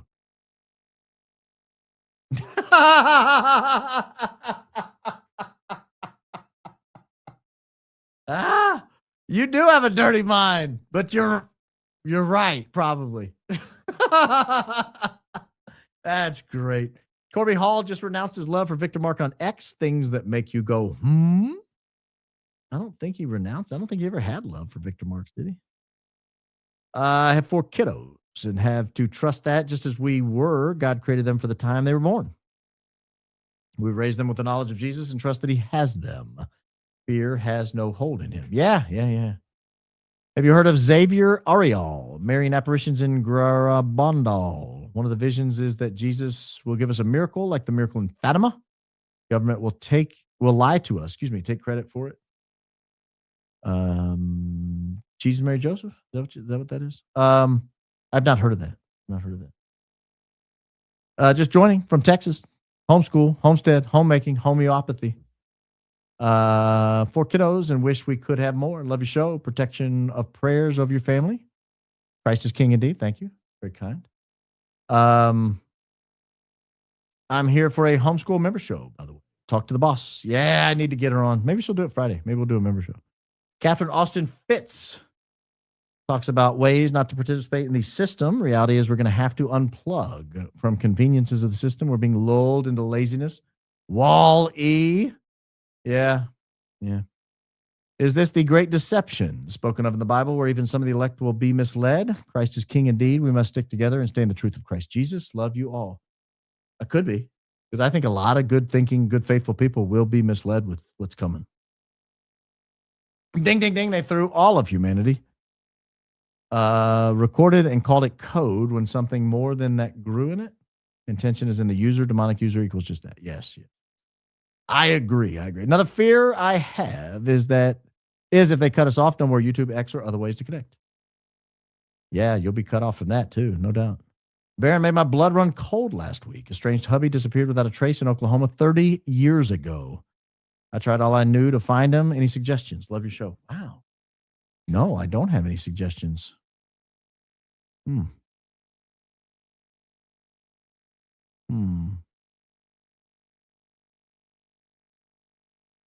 Oh, you don't need the ugly language. I did read your dossier because I asked you to send it. So when I ask people to send something, I go looking for it. So I did read that, Fetty Slop. Thank you. Just wanted to say hi, Baron. Timothy 4:1. And now the Spirit expressly says that in later times, some will turn away from the faith by paying attention to the deceitful spirits and demonic instructions. Sums up your show pretty well. Christ is King indeed. Yeah. Let me grab some of these grumblers before I get to these other ones.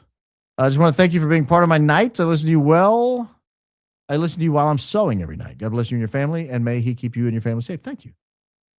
I'm glad to know people still sew. My 7-year-old's learning to crochet, and she's doing great, and she's so proud of it. Baron, I want to let you and community know I'm doing awesome. Got high IQ doctor stamp of approval to start physical therapy and doesn't want to see me until 6 months. The prayer worked, and I'm so thankful to everyone. Christ is King indeed. Moon Goddess, thanks for the update. I've been waiting to hear from you. I keep asking if you're doing okay, and you keep saying yes, but I've not gotten that detailed of an explanation. Data center on the White House puts it and anything it produces under the control of the POTUS with all the privileges of that office. I can't imagine that ends well for Americans, correct? Isn't it curious, Miss Weedman asks, the giant Texas flood killed children on a river that's going to be used for a data center. Texas may have to go left to get out of Abbott and Cruz's hold. The ambiguous, dirty duo.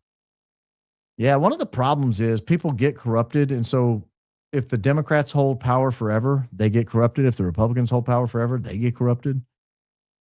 My 9-year-old son said he wrote his own song from a talent show at school. I said, "Oh, wow, you wrote it yourself?" He said, "Yeah, I'm high Q like the Baron." Oh, that's nice. It's demonic. It's a false prophet. It's the beast system. We bow to no one but the real king. Christ is King indeed. You grumblers are on tonight. Baron, the grumblers need some host attention. Yeah, I know. I'm getting there.